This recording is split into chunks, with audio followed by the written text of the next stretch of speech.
No, record. You're rocking with the best. Record.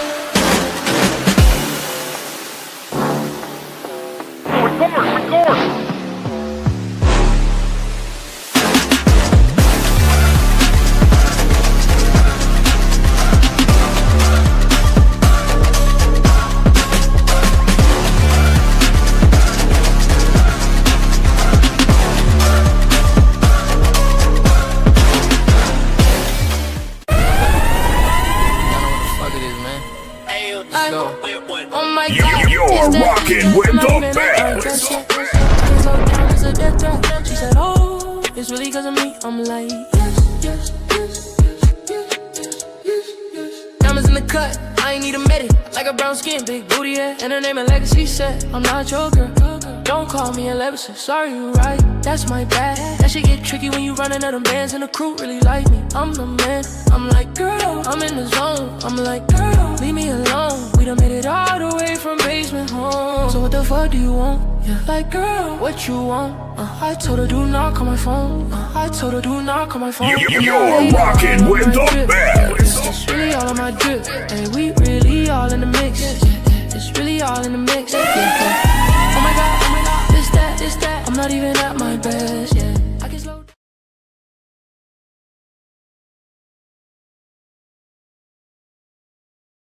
We are live at the New Culture Empire. Tonight we have a banger for you. You're rocking with the best. Now, of course, you see right there, the Cap Files is being reinstated.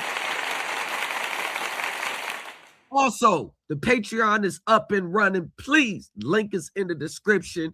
Please log into the Patreon, join the Patreon. All 6 classes, the first 6 classes of Set U is on there. The Mortgage Reality is there. And we have over 600 videos from the archive classes that has never seen the light of day on social media will be uploaded to Patreon as we go. But right now, you have Set U in the Mortgage Reality. Mortgage Reality webinar class 3 resumes Sunday. So you already got a banger starting off with Patreon. But without further ado, TikTok, we're going to be live over here at the New Culture Empire TikTok. We're going to run back that review. We got the Cap Files. Tonight, we have the Cap Files. We're going to break down Miss Tori's assertions, the claims. We are not making any assumptions. We're going to take the words being said and we're going to measure it up against what the rules say. But without further ado, I want you guys to tap into the sneak peek of class 6 of the Supreme Elite Team University TikTok. We are over here at the New Culture Empire on YouTube. Let's run it. Rocking with the best. Smile. Yeah. Behind the scenes of Class 6 of the Supreme Elite Team University. Catch the full class exclusively on Patreon at The New Culture Empire. You're rocking with the best. Animated birds on my power line. There they go. Mapping out my life, cause it's by design. Checking on my friends, hope they doing fine. And this is why it's going to become even more important when we get to the part at where the loan should be carried at the lower of. You're rocking. Now we're gonna get there, but I just want to give you a 100% analytical breakdown. Because if the mortgages are held for investment, as we went over, and that means they don't intend to sell the mortgages sell it in the secondary market in the foreseeable future, then they must use. You're rocking with. Got in the mortgage or autos, that's where your finance charge comes in. This is where your 18 point some percent. This is where your effective interest rates and all those things come in at. These are where all those are important because it jacks up your principal price through your interest, your fees, your accrued interest, their unearned interest, their accretion, or the premiums. This is why the application of your payments are first to the insurance premiums, right? When we get down to the loans held for sale, that's the part we were just on, when we want to finish up this part, then you understand that both mortgage and non-mortgage loans classified as held for sale should be carried out. That alone, from the accounting standpoint, shows that when they book these financial assets, when they book these receivables, the actual numbers that you see on your contract, depending on their economic intent to realize the benefits from holding this asset, and they dump it off to the secondary market, that is when the initial measurement, those numbers are going to be significantly less than the numbers that you see on your contract. 948. You're rocking with. Mortgage loans held for sale shall be reported after determined as of the balance sheet date. -310-35-2. The amount by which you're rocking with the exceeds shall be accounted for as a valuation allowance. Changes in the valuation allowance should be included in determination of net income of the period in which the change occurs. Purchase discounts on mortgage loans shall not be as interest revenue during the periods the loans or securities are held for sale. Capitalized costs of acquiring rights to service mortgage loans associated with the purchase or origination of mortgage loans, see paragraph 860-50-25-1, shall be excluded from the cost of mortgage loans for the purposes of determining the lower of cost or they're telling you that you're rocking with them. It's really BS. The excluded is the lower. You're rocking. It's what you see on your contract. It's what you see on your the numbers on your closing docs. Right there. When you're looking at it, right there. Right there. Finance charge, interest, total of payments.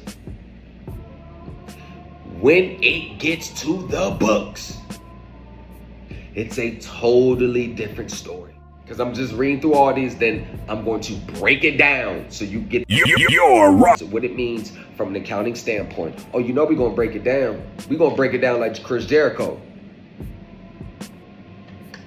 Depending on the type of loan, depending on the company's economic intent, that determines the measurement and the classification when they book them on their financial statements of position. You notice that this is not a simple ledger, double bookkeeping entry. You got debits or credits. That's not here. And this is from one of the big four.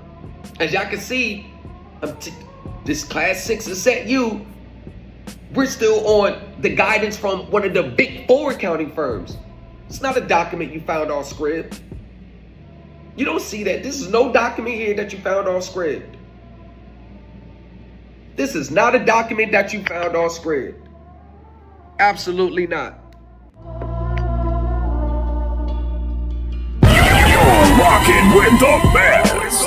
You're rocking with the best. You're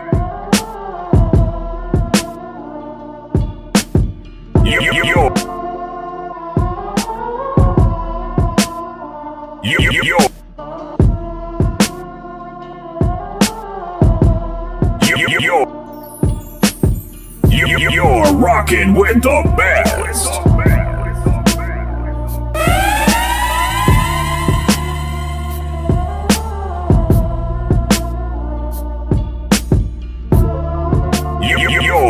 rocking with.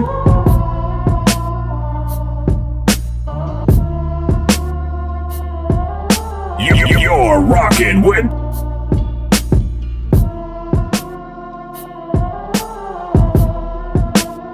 You're rocking with.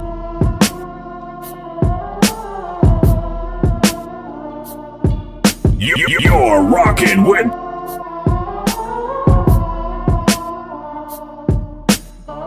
You're rocking with.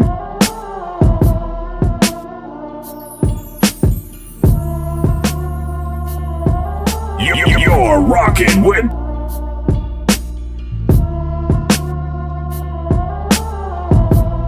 You're rocking with.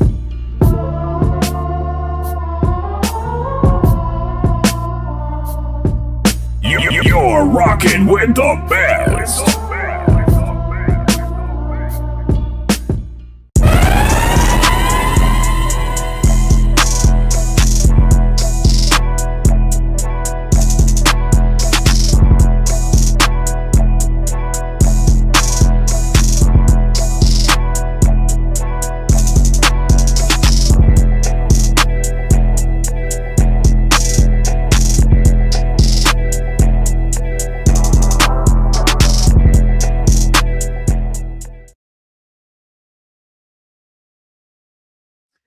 Now that we've got that out the way, sneak peek of Class 6 of the Supreme Elite Team University, taught from a highly advanced level.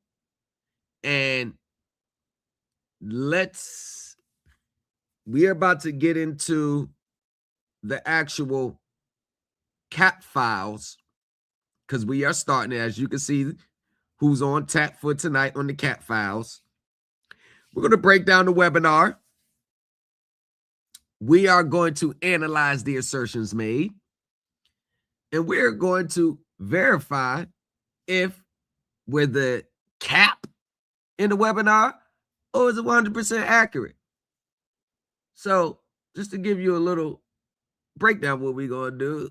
No, record. You're rocking with the best.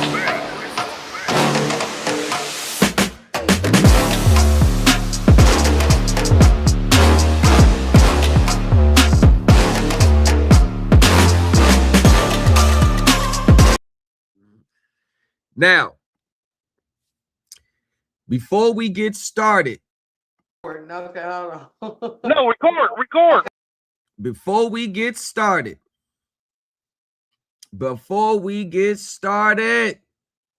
because this is going to be a bomb burner, I need everyone to share this live, share the live stream, take about 30 seconds, 60 seconds to share the live stream, because this is going to be a good one.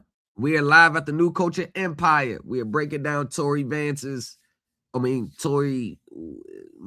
Martin, and I think this was her webinar, but your boy Vincent Edwards here. But he's going to play an important part in this because it kind of gives insight on the two 1099Bs. Always gives a lot of insight. So take 60 seconds and share, and we're going to reconvene. TikTok, New Culture Empire, going on live on New Culture Empire. Share the stream. Come over if you want to see the live breakdown, you know, see it for yourself. Come over at the New Culture Empire.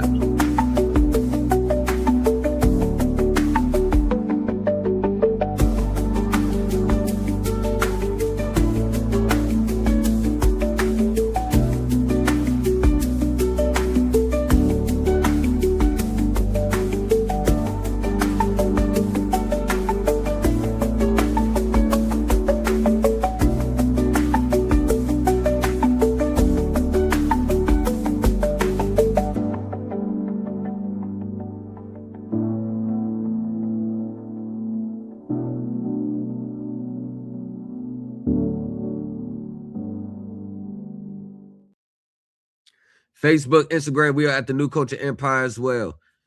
So without further ado, I hope we can get through the whole stream. Without further ado, without further ado,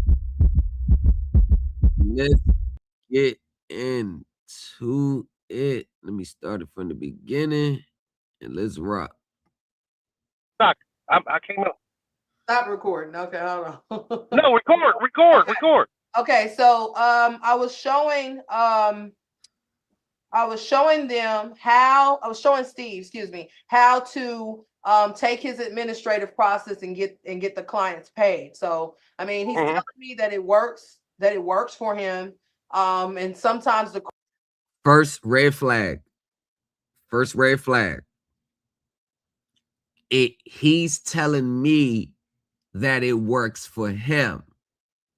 So that's all that she needed was to go start telling it to her people. At the New Culture Empire, we call that a third-party remedy. We don't necessarily want to take someone else's word on who someone else told them they got results. Either you're going to put it on the wood or you don't talk about it. courts are asking for settlements, which means they're trying to get the last payment after you have basically rescinded your signature because they can't validate the debt. Once again, we started off last night on TikTok with that. You cannot unilaterally rescind a legally binding contract. So number one, we call the cap flag on the play. That's a cap. That's a cap. You cannot unilaterally rescind your signature on the contract. That's a cap. So I was telling them to make the administrative process go through fully, one must file a federal case, okay, against the company, which takes it into equity. The company is a fraudster, so they can't come into equity. Equity does not abet the volunteer. So that means that they can't come into a federal courtroom at all. So you don't see about federal courts. They're not listed on U.S. courts because that is an equitable court. Wrong. You're wrong. You're wrong. That's not true. The reason why they, like in a mortgage, if you're being sued in a mortgage, they go to a state court rather than federal court because there's no federal statutes that's pleaded in the complaint. It's a contract that originated in a state that's governed under Article 3 and Article 9. Article 3 and Article 9 are state statutes. Each state has their own version of the Uniform Commercial Code. And I'm glad she said that, because if the Uniform Commercial Code was federal law, then every lender would be suing you in federal court on your autos or your mortgage or your credit card deficiency judgments. They will be suing you in federal court. They sue you in state court because the statutes that govern these contracts are statutory law, aka the UCC, for the fifth time, is statutory law. The Supreme Court is not equitable. So I told him he can do a miscellaneous case for $40, filed directly with the DA under pro se for independent case. And then basically he would show his documents from the notary showing that they were 1, 2, 3, 4, 5 in default. Once again, a notary saying that you're in default, that is a old sovereign citizen thing. I have documents from an old head of mine where they tried that Hotep stuff. That's come from the Hotep mob. There's no way that you can have a notary be witness to your claim. You have to go into court and get a court judgment against them for being in default, not a notary. Notice here's the thing I want you to understand. I want you to understand this part. In their world, a notary attests to a default for judgment, basically. While everybody else in the legal world, they go get a judgment by a judge. They get the order by a judge, because if it's not a court order, then it's not legally recognized and binding. Same thing with garnishments. When they garnish people's checks, what do they show? They show the judgment, the order signed by the judge saying that they can garnish your wages. So the mere fact that you're trying to circumvent the legal justice system in doing this is more evidence that she is attempting the ancient old sovereign citizen, get a lien, get a default judgment against your adversary. This is a sovereign citizen process, which once again, second time, I'm going to call cap. And then at that point, the administrator, court administrator, has to give a default judgment on behalf of Stephen and his documents, and the notary, which is an officer of the court. Once again, a notary is not an officer of the court. A notary is employed by the state. Okay? So, hold on, because we're going to be doing this throughout the stream. We're going to be fact checking. Officer of the court. And hold on, we're gonna get to it because they said a lot. They said a lot. So let's just share the screen right quick. We you know, it is what it is. So is a notary officer of the court? No. You notice that they get their license by the Secretary of the State. No, a notary public is generally not an officer of the court. Instead, a notary is classified as a public official or a state officer appointed by the executive branch of the state government, such as the Secretary of State or governor. And this is right here. The links right here is from the National Notary Association. And right here, the same question I was asked. Ask lawyers by location. Someone said that notaries have the power to make and finalize default judgments. Oh, wow. She just said that. She just said that. Wow. Someone said that notaries have the power to make and file notarized default judgments, and also that they are witnesses to the actions in the documents filed. If this is true, then default judgments can be settled out of court. Richard Rickson Charles Rafter III, a litigation lawyer. Absolutely not. In some Central or South American countries, notaries have broader powers. In the U.S., nothing of the sort. Okay, here's another one. Catherine Elizabeth Benefit, a litigation lawyer in Bakersfield, California. Notaries are not officers of the court. Notaries only witness and verify who signed the document. Defaults do not need to be notarized. There is no reason for a notary to be involved at all. Defaults must be with the court. Like I just said, you have to go get a court order for a default.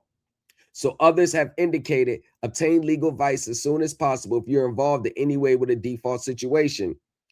Alan Ray Barnes, a litigation lawyer in Sacramento, California. Someone does not know what he's or she's talking about.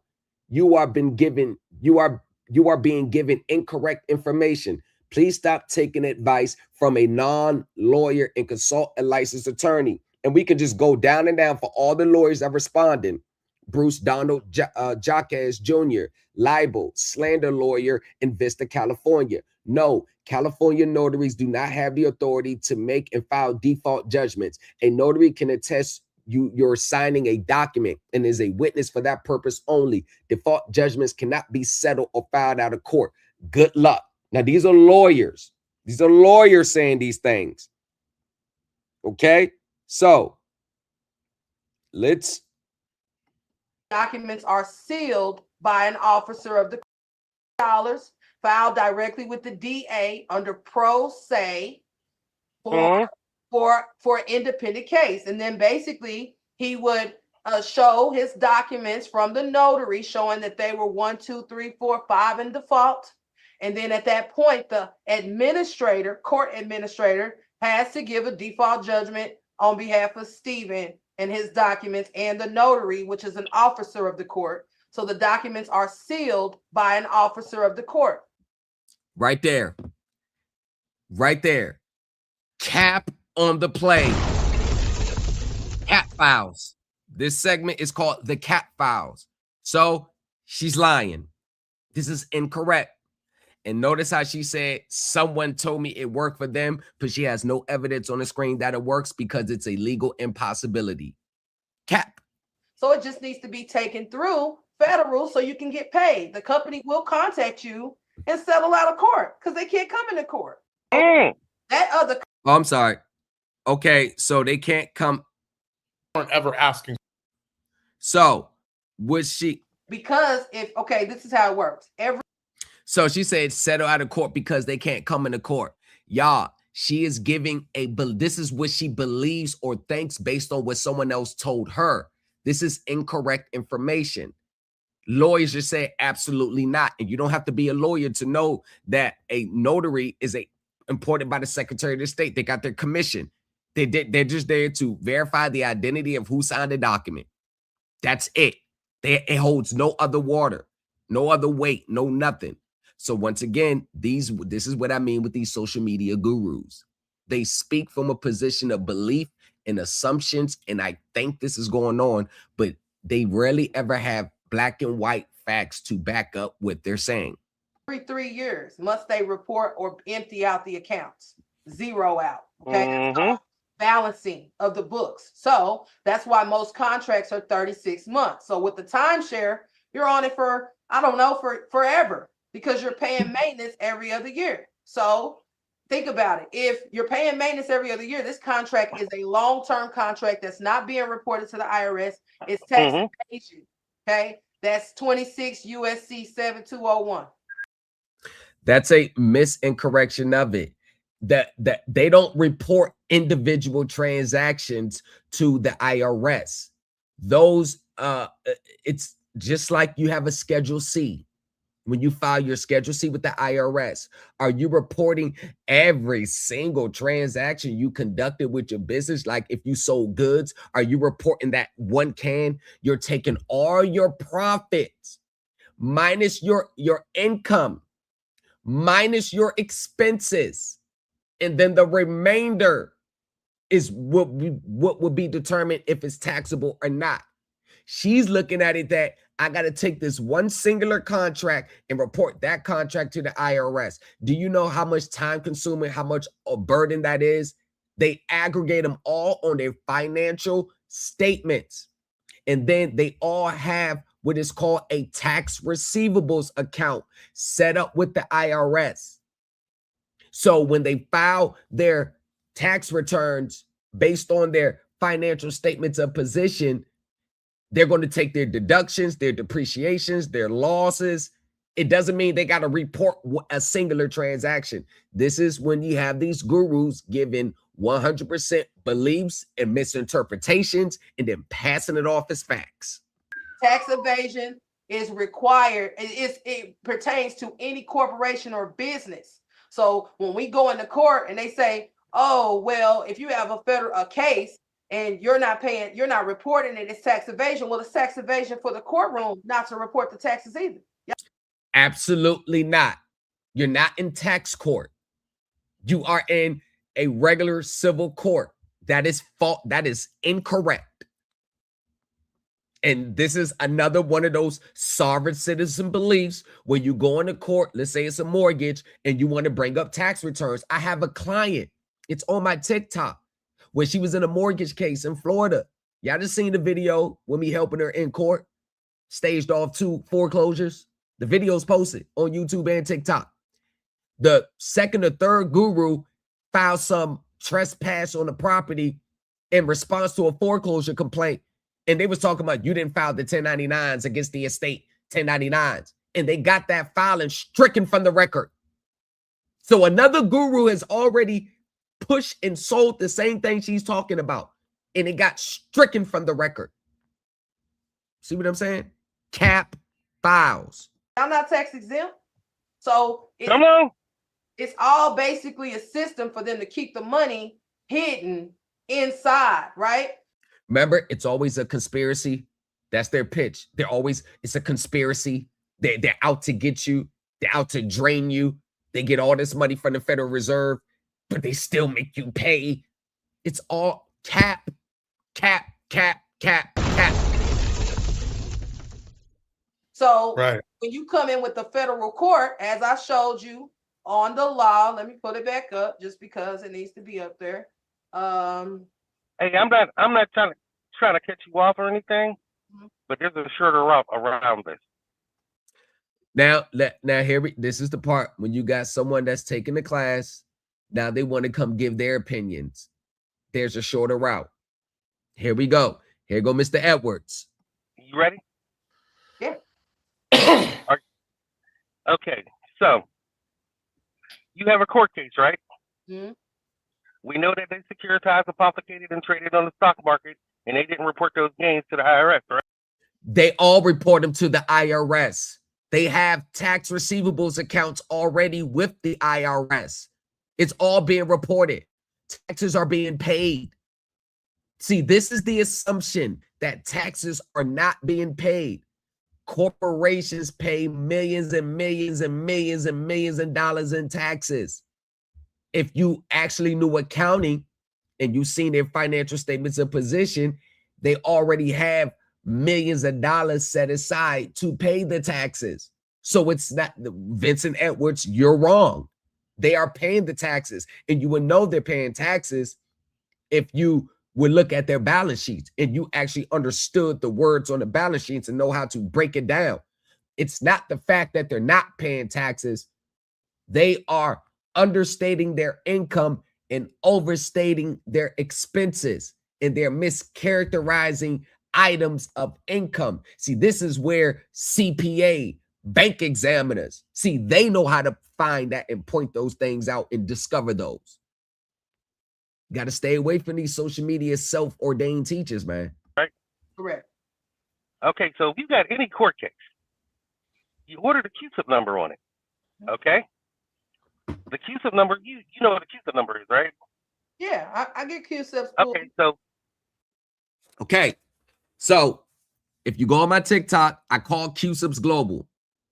So he said there's a QSIP number attached to a court case. All right. Are there QSIP numbers attached to court cases? And listen here. Court cases, QSIPs identify. They identify a security. So if I have a collateralized debt obligation and I'm with like a hedge fund, the securities that the hedge fund is issuing to the investors is going to have a QSIP number so it can be tracked throughout the system. A QSIP number does not mean someone's entitled to payment. It doesn't have who owes what. It's just an identifier. Committees on Uniform Securities, the Committee on Uniform Securities and Identification Procedures. No, court cases do not have QSIP numbers. You are likely referred to a QSIP number, which is sometimes misspelled as QSIPs or confused with the legal Latin term meaning QSIPs, meaning point or apex. A QSIP number, Committee on Uniform Securities Identification Procedures, is a unique 9-digit financial identifier used strictly to track stocks, bonds, and other traded securities in the United States and Canada from Investopedia. It is a financial tool, not a legal one. The idea that a court case or a person's legal identity has an attached QSIP number is a common internet myth. It stems from a fringe legal theory often linked to sovereign citizen or redemption movements. This theory falsely claims that a government creates a secret corporation or trust in your name when you are born. Your court cases, birth certificates, or social security numbers are securitized and traded on Wall Street using a QSIP number. You notice they're always going to use that phrase, traded on Wall Street, but they never explain how the trading went down, what's the contract, what's the agreements that they made, how much the investors put up, what's the federal rate on the interest returns, how much is the market spread, the yields, how are they benefiting from the market moving prices. It's all going to be a generalized Wall Street or generalized ledger. That's because they don't understand corporate financing in the securities world. In reality, this is completely false. Courts do not monetize lawsuits, criminal cases, or civil disputes, nor do they issue corporate stock or financial bonds for your specific case. Okay, so this is CUSIP Investopedia, 12 sites. What is the CUSIP number?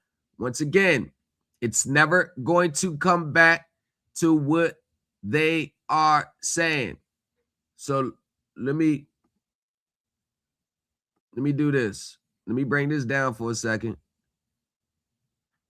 Let me stop sharing and let me share my screen so you can just see what I was reading, because I don't want you to think I was reading anything. So this is what I was reading from. And these are the links right here. It's 12 sites. So I just want y'all to get that there. I want y'all to see it. You know, just for the recording. Just doing this for the recording. Right. Okay. So court registry investment systems. While courts do have an investment system called CRIS to hold funds like large cash bails or disputed money held in escrow, this is an attorney counting mechanism for the court. It does not mean your specific lawsuit has a tradable sticker or symbol or CUSIP. So court fines, court fees, monies that you got to deposit in court for escrow, large cash bonds, they are held in escrow through their CRIS system, and then they're being using that to purchase treasury securities. That's a way for the court to generate income. It doesn't mean your own case has been traded, none of that. It means none of that. None of it. We have to stop these things, man. It's getting critical. It's getting critical. Oh, sorry. So the 1099B is the only form that has CUSIP number on it, isn't it? No, you got the OID too. See, he don't even know the OID. Like 1099B, the only number got CUSIPs. So you're linking your theory that there's some type of security being traded in which you automatically have a value in. See, this is why they don't understand how corporate financing works. If I am an investor that has purchased a bond or a stock, I purchase a bond or a stock from a company.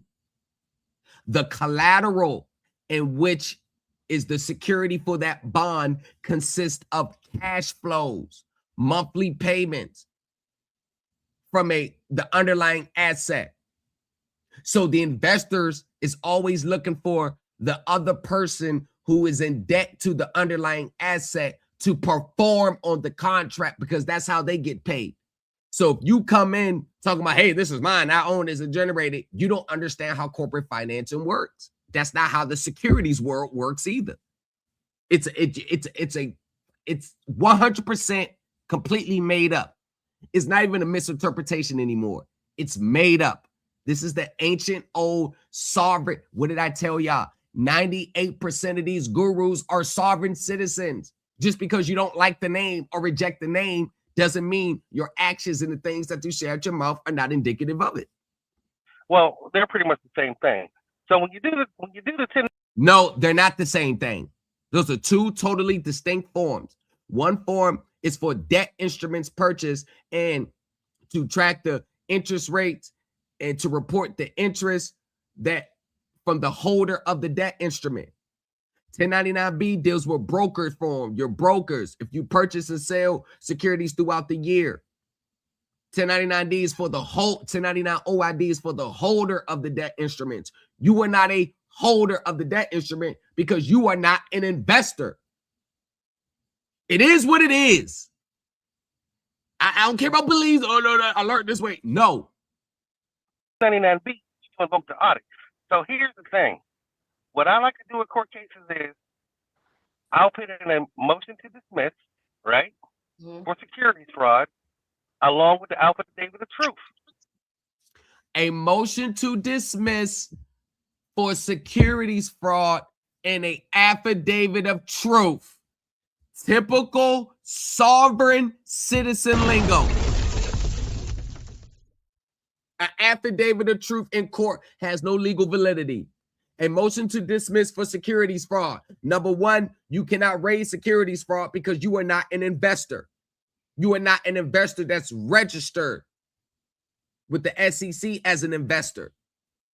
You don't get monthly statements. You don't get statements of financial positions from the issuing entity. See, you act like I don't know someone who's a 7 Series securities broker. You act like I don't know people who are in the securities world, and I study the securities world. I understand the securities world. This is factually incorrect. I'm calling cap on the play again. Cap. Okay. That's good. Okay, now I'll take a 3949A, securities fraud, identity theft, RICO, proof from the poisonous tree. So identity theft, RICO, and look at Vincent. He's sitting in her class as a student, but now he wants to tell her how he does things. These are the same people who will steal your information. I'll bet her information is false, but this is where he got the 2 1099Bs from. Even those methods are factually incorrect. You see where I'm going with this? Okay, so let's do this. Let's move this down for a second. Let's move this down. Let me share my screen. Again, let me share my screen. Let's share the screen. And we go to, can I file a motion to dismiss with the court for securities fraud with an affidavit of truth? I mean, you can file whatever motion you want. Yes, you can physically file a motion to dismiss a securities fraud, but attaching an affidavit of truth will not get the case dismissed and will likely harm your defense. Why affidavit of truth fails in your motion to dismiss? If your understanding of an affidavit of truth come from internet forums or the sovereign citizen movement, where the document asserts your personal sovereignty or claims the court lacks jurisdiction over you as the living man, the court will label it as frivolous gibberish. So the motions to dismiss are governed under Rule 12b-6 in the state's equivalent. The way he's talking, he has never won a court case. Never. He has never won a court case. I don't even need to see it. I know he hasn't won. I'll take that 3949A. I'll take it down to my nearest IRS agent office. 3949A, they're going to read it and throw it in the shredder. Can you file stamp this? Thank you. Right? Okay, so now I got my one in authority, like who gives you the power to administrate my estate? Then I got the affidavit of truth telling. See, who gave you the power and the authority to administer the estate? Then he got the affidavit of truth and power of attorney. That is the symbol. That's the old redemption manual documents that you found at the back of the redemption manual. This is all sovereign citizen language he's saying. Motion to dismiss for securities fraud. I got the QSUP results. The QSUP results is fraudulent. It doesn't give you any type of legal entitlement. These are the same people who will file a QSUP number on a tax return for $370 million. That is the low-hanging fruit mentality. A QSUP number only tracks securities. It gives you no entitlements to them. And the way y'all filing QSUPs or trying to claim them are incorrect. It has no applicability to the securities world.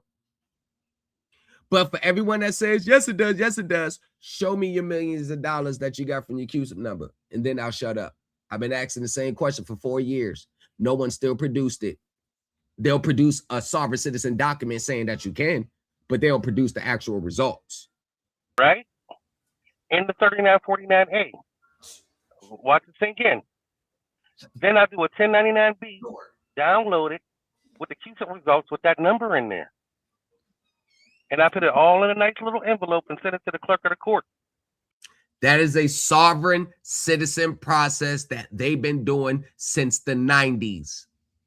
That's the 90s sovereign citizen. John Ramsey doing business as the clerk of court. See, because once you got that QSUP number on that 1099B, you're telling the IRS to audit that account and go into that double bookkeeping entry. See, told you. Remember I said they always going to use words like double bookkeeping entries and ledgers. Remember? Double bookkeeping entries. No one ever breaks it down. What does it mean? And I don't want to hear no debits on one side, credits on the other. That is so elementary. What does it mean on their financial statements of position? What are the items of income they're recognizing? What is the classification of them? What is the rules in the authoritative guidance that's governing the classification of those items? Huh? What are the rules governing them? See, look, 1 second. You see, watch this for a second. Watch this for a second. Because if the mortgages are held for investment, as we went over, and that means they don't intend to sell the mortgages or sell it in the secondary market in the foreseeable future, then they must use. You're rocking with. Now, in the mortgage or autos, that's where your finance charge comes in. This is where your 18 point some percent. This is where your effective interest rates and all those things come in at. These are where all those are important because it jacks up your principal price through your interest, your fees, your accrued interest, their unearned interest, their accretion, or the premiums. This is why the application of your payments are first to the insurance premiums. All factual. See, I'm breaking it down. All factual. See where I'm going? That was class 6's set you. That was sneak peek. All factual. Straight like out of a CPA's boardroom office. These people have lost their mind. Okay. You see where I'm going with that? Got it. And once he receives that, now you're coming to equity because now he got to cut the check. I told you, everything has to do with some type of scheming and scamming for some free money. Everything he said is 100% false and it's fraudulent. I've covered a lot of the things he said already. You see where I'm going? So you're basically just attacking you're taking everything. I want it all. Of course you want it all. Of course. All the low-hanging fruits want it all. Right. Young lady, like I told you in Texas. Oh, go ahead. But what I'm saying is he's not taking the cases into court.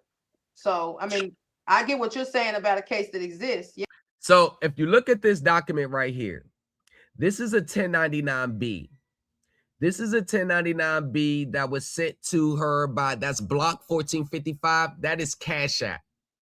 The proceeds right there, the 432, that's the money that you've already received. And they're reporting it to the IRS. She's going to keep saying that this wasn't reported to the IRS. But if it's showing up in your wage, in your statement, look, you see that wage? That means it was already reported to the IRS. So that proceeds right there is 432. If you notice, if you look above it, TikTok, come to the New Culture Empire on YouTube. If you look at it, federal income tax withheld, it's a 0 because it is rare that you will ever have a federal withholding on a 1099-B unless it's a backup withholding situation. Okay? Because I'm going to fact check myself. Not just going to fact check them. With a federal withholding, what is the instances where there would be a federal withholding? I'm gonna fact check myself in real time.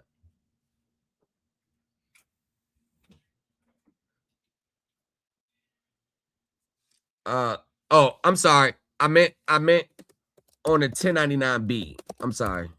I wasn't clear on that. Because that's the form that they about to get into. There you go. On the IRS form 1099-B, and it got 17 sites. It got the 1099, it got Jackson Hewitt, it got 1099 online, all professional sites. Normally, brokers do not withhold taxes when you sell stocks or bond. Withholding only appears on a 1099-B under 3 specific circumstances. What did I say? Mandatory backup withholding, which is the most common.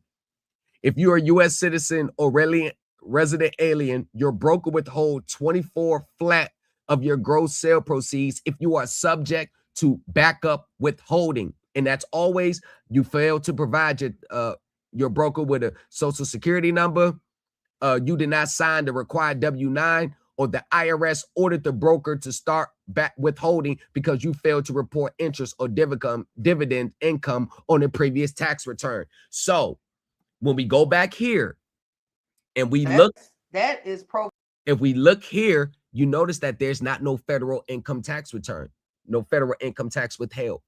All the money, that $432 is the money that she received. And now she must report that as income because the IRS already know you received it. And if it's under a certain amount, you may not have to pay taxes on it. So once again, they're factually incorrect. Factually. Hold on, you want me to go to the IRS? I'll take you right to the IRS. I'll take you right to the IRS. I'll take you right to the IRS. Let's go right to the IRS. I'll take you right to the IRS. Let's go 1099-B instructions. They'll never read these. You want to know why they don't read the instructions, y'all? You want to know why they don't read the instructions? Because the instructions are always going to tell them something different from what they believe the form is for. So they'll stay away from the instructions. So look, a broker or barter exchange must file for each person from who the broker has sold, including short sales, stocks, commodities, regulated future contracts, foreign currency contracts, forward contracts, debt instruments, option securities, futures contracts for cash. Who received cash, stock, or other property from a corporation that the broker knows, has reason to know, had its stock acquired an acquisition of control and have substantial, that don't really apply to us. Now you go down here into the acquisition. Broker is any person who, in the ordinary course of a trade or business, stands ready to effect sales to be made by others. A broker may include a U.S. or foreign person or a governmental unit in a subsidiary agency. You are considered a broker if you are an obligor that regularly issues and retires its own debt instruments. Let's just stop right there. How are you issuing and retiring your own debt instrument when you are the one that's purchasing Bitcoin with 1099-B? You see, you are not even required to file the form. A 1099-B is not even a form for you and I to be filing normally. Or you are a corporation that regularly redeems its own stock. See, you are not considered a broker if you are a corporation that purchases odd lot shares from its stockholders on an irregular basis, unless facts indicate otherwise. You manage a farm for someone else, or you are an international organization that redeems and retires its own debt. See, look, this is why they're not going to look at it. Indeed, they give you the examples. They give you the examples here. Backup withholding. If backup withholding was taken from the gross proceeds when the short sale was open in 2026, but is closed by the end of 2026, file a 2026 Form 1099-B. Report the tax withheld in box 4. See? This is what I'm saying. Unless you're in a backup withholding situation, you're rarely ever going to see a withholding the way that I do on the 1099-B. I go about a little bit different, but I'm normally try to deal with federal. So if the court case is in a civil district, minor, circuit, courtroom, those are all Esquire locations. There's no real judges in there. They're attorneys. Once again, you're talking about magistrate judges. You're talking about the magistrate. That's just the magistrate. When you get into filing real civil court, it's going to end up in front of a sworn judge appointed by the president. All federal judges are appointed by the President of the United States. Acting as judges. So I always do a motion to move the case, move the venue to a federal courtroom. You're already in a federal courtroom. You see what I'm saying? Y'all, this is all cap. This is, I'm calling it cap again. It's cap. It's all cap. Cap files, volume 3. This is cap. To invoke equity. So I tell them I will not get due process in this circuit court. I'm requesting to remove the case into an equitable court. But since there is no such thing as an equitable court. Like you could just walk into the doors that says equitable court. I'm telling you,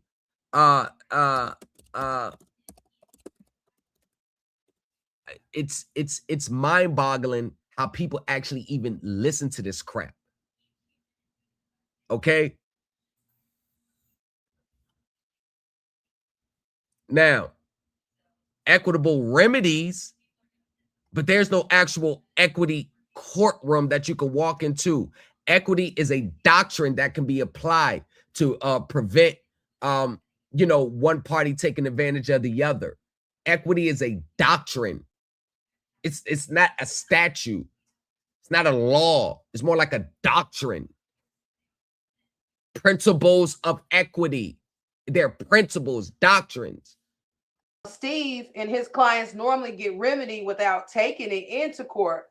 Once again, we call that a third-party remedy. She doesn't know that. She hasn't produced any evidence. She's just saying it. And y'all gotta stop believing someone got remedy just because they say they got it. If they're saying they got remedy, I filed a lawsuit, and in the midst of me filing my lawsuit, I settled my lawsuit, and I end up, getting the title to my vehicle. You got to put it on the wood. You got to put it on the wood.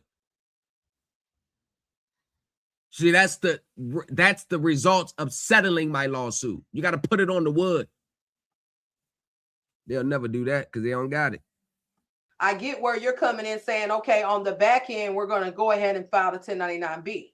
So I have had a lot of different companies, but in order to get going through that double booking, that other company is okay. Let's start moving it here. Let's start moving it right here.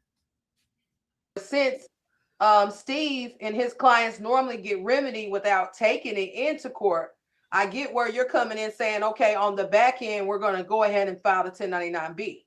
So unless you have paid out proceeds from a stock that you issue, meaning you retired your own debt instrument, that's all you buying stocks on Bitcoin and Coinbase, unless you are the issuer or you work on behalf of the issuer or intermediary like Coinbase and Bitcoin, and they Cash App sells Bitcoin on behalf of another company, there's no reason for you to be filing a 1099-B. In 2026, they closed up all that COVID loopholes, none of that shit. This is why when they'll show a check, they'll show mainly 2021s and 2022s. I have had a lot of different experiences with the 1099-B. Meaning that shit didn't work. Instead of just saying that, she says different experiences. Explain what the experiences were.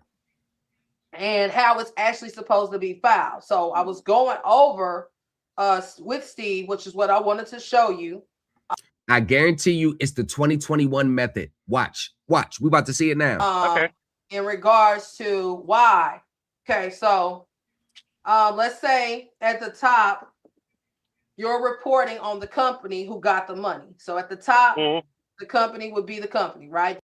The bottom would be you as a recipient. Also at the top, what I like to hold up. You got that reverse. Because you're look at this guy. You're actually sitting in her webinar trying to, like, you could tell he's coming to steal shit. Look, we know I got the drop on, man. I got this man's classes where he's holding, talking about the two 1099Bs. I got screenshots where people was like, yo, I ain't never getting no check. I ain't never get none. Or the IRS asks for it back. They reverse the account. Because whenever the heat starts to get up on social media like TikTok, what they'll do is they'll slide off into Telegram, right? They'll bring it offline to Telegram. Then after the heat dies down, they'll come back to TikTok and these other apps under a new avatar, a new name. They won't have their original name. It'll be some shit like "Let's Go." It'll be some shit like that. Always the payer. Listen to me. All right. So if you're the payer and then we're doing the tax returns, whose transcript is this going to be on? You are not the payer on a 1099B. We just, the regulations are very clear. Hold on. See, this is the difference when you get to us and you get to them. See, we don't go by what the other guru said. We're going to go right here with the people who's responsible for processing their form. We're going to go by what they say. Who must file? Brokers. Hold on. Let's go up to the top. Who must file? See, this ends all that. Specific instructions, right? How many transactions? Brokers. Let's go down to the brokers. Broker or barter exchange must file 1099B for each person from whom the broker has sold. You did not sell them anything. You didn't sell them nothing. See what I'm saying? Right here. So why what right here? What did you sell? I told you it's all theories and beliefs, and people will follow this crap without actually researching what the actual people are saying and interpret it correctly. It's clear on its face. If you're not at the bottom. See, it's about the transcript. If you want to be able to get back the $100,000 for the client, then that $100,000 must be $200,000. How can you just throw another $100,000 in there? Where is the money coming from? The IRS is going to look to see if did you actually pay that cash into the treasury. This is why when they file their tax returns, they get a letter 12C. Hey, we have received your tax return, but in order for us to process, please send them one of the following forms to substantiate the amount of $130,000 on line 25D of your tax return. The reason why they're sending that money, that 12C, because the amounts that you claim, they can't find it that it was actually paid. So they have a batch number at the top of the letter. You know what the batch number means? It means rejects. It means they rejected, they sent it back, and they need more information from you because they can't find the money. So the batch number is a reject number. Where does that mean, that reject? That means whatever refund that they was about to generate from you, it went to the excess collection file, XSF. Because the actual money is not there. That's 100% factual. Then you have to have a cost and loss basis, because you got to think about it like this. If the pot is full with $100,000, and then I take that $100,000 out and I say I lost it in the cost basis, is there money left to withhold from to get it on your return? No. There's no money. So when we go in and we put the proceeds in and you're the payer, that's saying that you got proceeds of $100K. Now, if you're the payer at the top, yes, you're going to put the cost basis of the $100,000 to say you lost that. And say you lost that. Y'all, that is not legal. You can't just unilaterally say you lost something. Student acting like teachers. That's a fact. You can't just say you lost something. You have to be able to substantiate the money. Because the recipient received it and they didn't report it. They did report it because you got a 1099-B on your transcript. It came from Block. It came from Cash App. They did report it. Oh my God. Like they don't even understand the forms that they even getting. They're making up what they wanted to believe. Cat files. Y'all in tune to the cat files.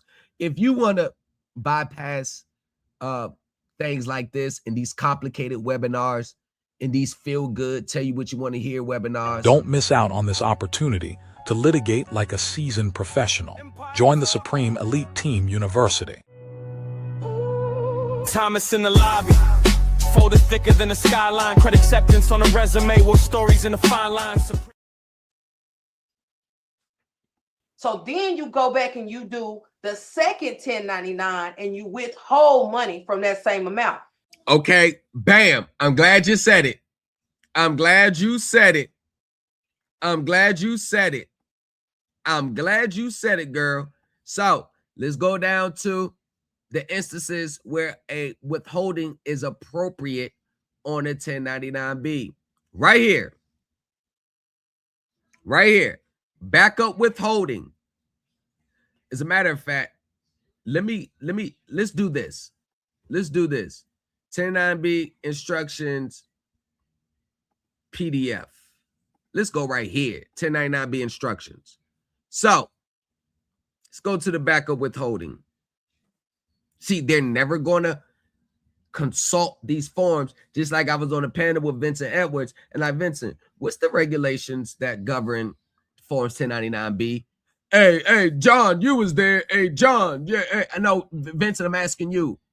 Oh, man, I'm gone. No, you're pushing these forms. What is the regulations that govern forms 1099-B? What's the regulation? What's the regulation, Vincent?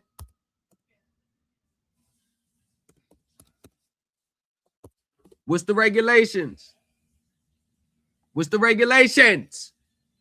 What's the regulations, Vince? You couldn't tell me. What's the regulations? That's what I be saying, man. That's what I be saying. This is exactly what I be saying. So let's go back here. Okay, description of property. This tells you all this. Proceeds from all dispositions. This means all the money that you receive. What are you filing a second 1099-B for? You are making it up.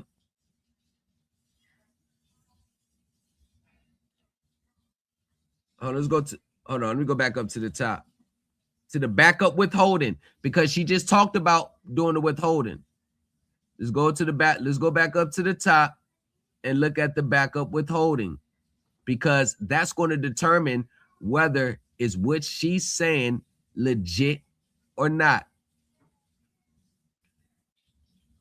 Backup withholding. Y'all can look it up on a 1099-B. Y'all can look it up. Matter of fact, I encourage you to look it up, because that'll let you know. That will let you know. There we go, right here. Backup withholding. This is the only time there's a backup withholding. You didn't sign a W-9. You didn't pay interest on your dividends in previous years. Or you did not provide a correct, or you provided an incorrect social security number. So the IRS would tell them, hey, out of these proceeds you about to get to them, withhold 24%. They may have some taxes that they don't want to report. That's the only way you're going to have a backup withholding. So let's just see what she's talking. Make yourself the payer at that point, because if I'm the payer up here, which this. But notice that she said you can make yourself the payer at that point, but she's never saying 100%. Here's the black and white wording that says that you can make yourself the payer, because it doesn't exist. This is a theory. She's talking in what I believe you can do. This is my company, Build a Stiletto, right? So, and if I'm the recipient at the bottom, if I say Build a Stiletto they're the payer, so they paid Tori Martin $100,000. This is a typical known scam known as the related party. So she's trying to file a tax return between her and her business. So that means I have my own business and I want to file a tax return saying that I paid myself this money, right? The IRS is going to snuff that out right here. This is, let me share my screen. This is the rules and regulations govern exactly what she's talking about. Related party. This is a related party. Related party sales. See? This is transactions between related parties. This is what it means right here. You hear me? These are all the things that's governing the rules for related party. You hear me? So you can, and they give you the examples.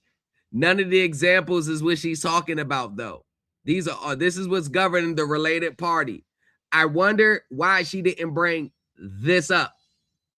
I wonder why she didn't bring this up. The related party transaction. Huh? This is a related party.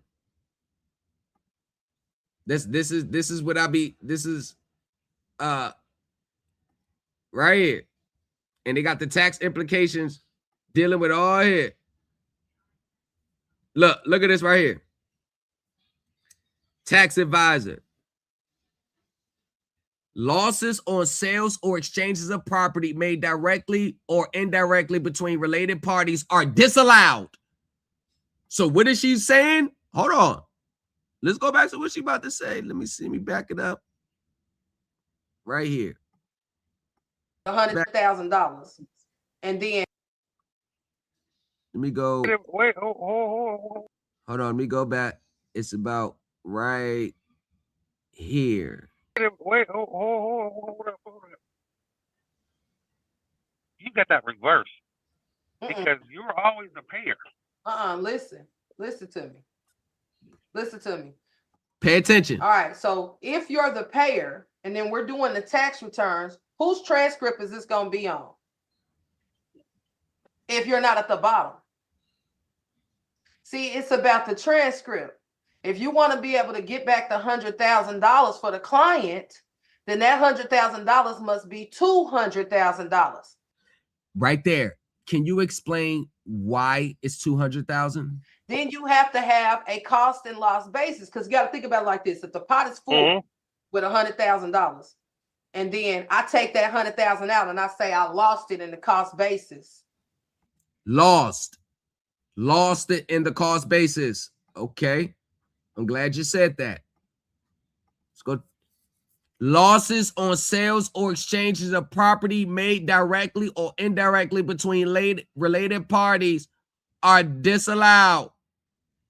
Look, remember she said this is her business. So related parties are family members, of course, an individual and an S corporation, which the individuals own. An S corporation, a partnership, if the same person owns more. See? And they give you the examples.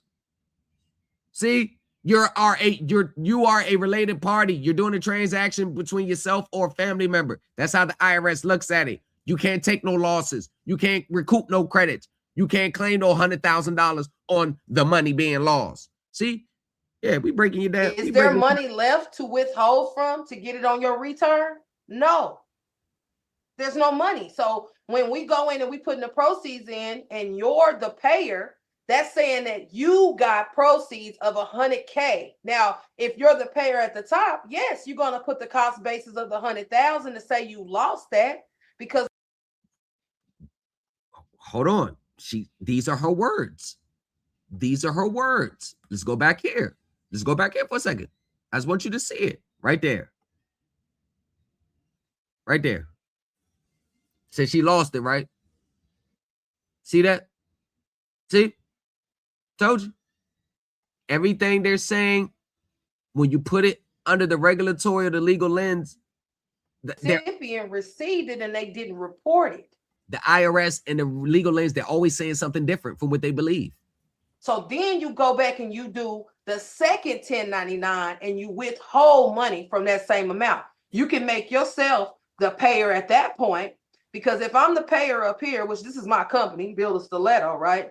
So related party. So, and if I'm the recipient at the bottom, if I say Build a Stiletto they're the payer, so they paid Tori Martin $100,000. This was proceeds for Build a Stiletto, even though we thinking that it's proceeds for Tori Martin. No, because Build a Stiletto had to have the $100K to give it to Tori. So then if it was $100,000 that was given to Tori, then I'm saying, hey, as the payer, it was a loss for me. We just read it. You cannot claim losses as a related party. That's your business right there. Absolutely not. The IRS ain't going for it. So I lost $75,000 and I withheld $24,000. None of this is real money. None of it. So if you withheld $24,000, did you send that $24,000 to the IRS? Y'all, they're just making up numbers and filing it with the IRS. That's all they're doing. They're making up numbers and filing it with the IRS. That $24,000 is going to go back to the person that's the payer at the top. But this is a scam. This is a social media scam. When you're not withholding any money because you lost all the money, there's nothing to withhold. So then there's no monies to pay. But what about the regulations governing withholding on the 1099B is only in backup withholding situations? So you're either saying that you didn't provide your company with a 1099, your social security number, or you didn't sign the W-9, or in previous tax years, you didn't report interest or dividends from securities that you purchased. That's the only reason why there'll be a withholding on the 1099. I'm going to show you a 1099B directly from a company, okay, where they do this. They put, if it's $1 million over here and it cost basis, it's $2 million. Where, y'all, you're making up a number. It's not real. And then in federal withholding, they withhold money and pay it back to their company. 100%. Show me. Show everybody right there. Give us black and white factual evidence that they're doing it. Show.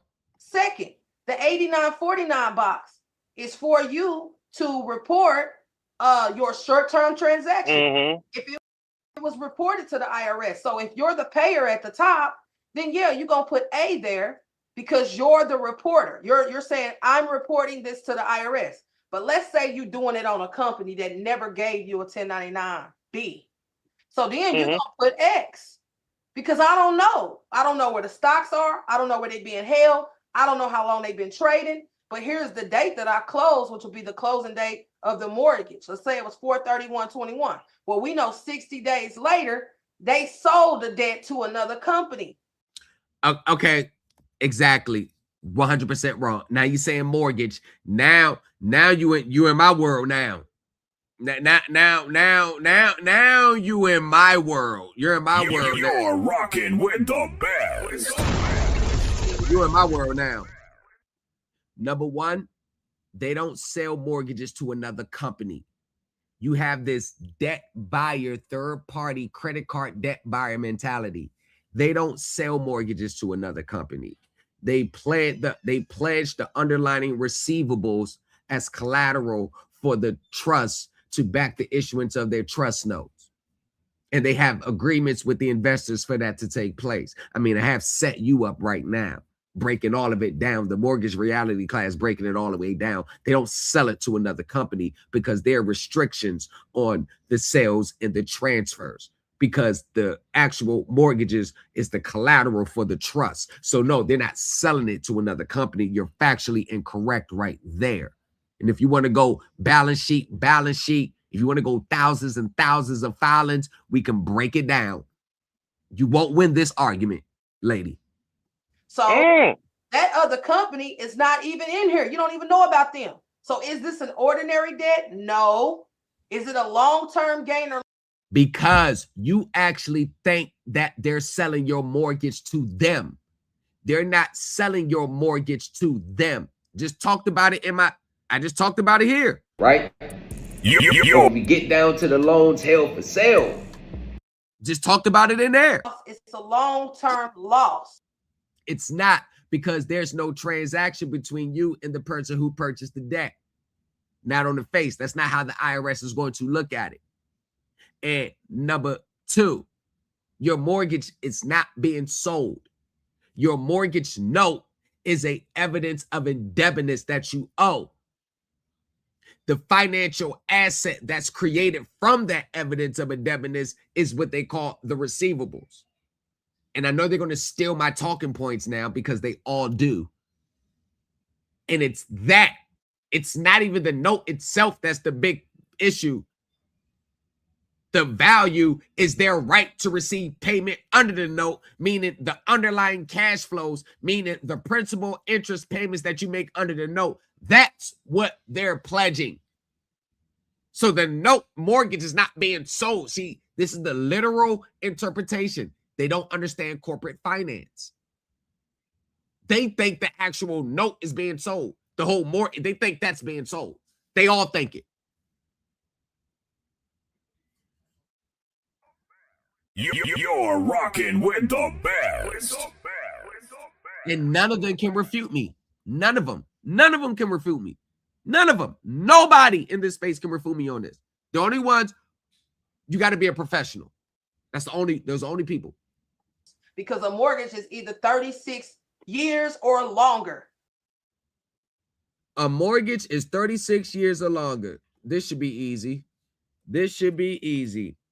Is a mortgage 36 years or longer? Come on, y'all. We know in our everyday lives. We know in our everyday lives. That is crazy. A standard mortgage is 15 to 30 years. You might have the 15 years, but you're paying way more interest. Look, a standard mortgage.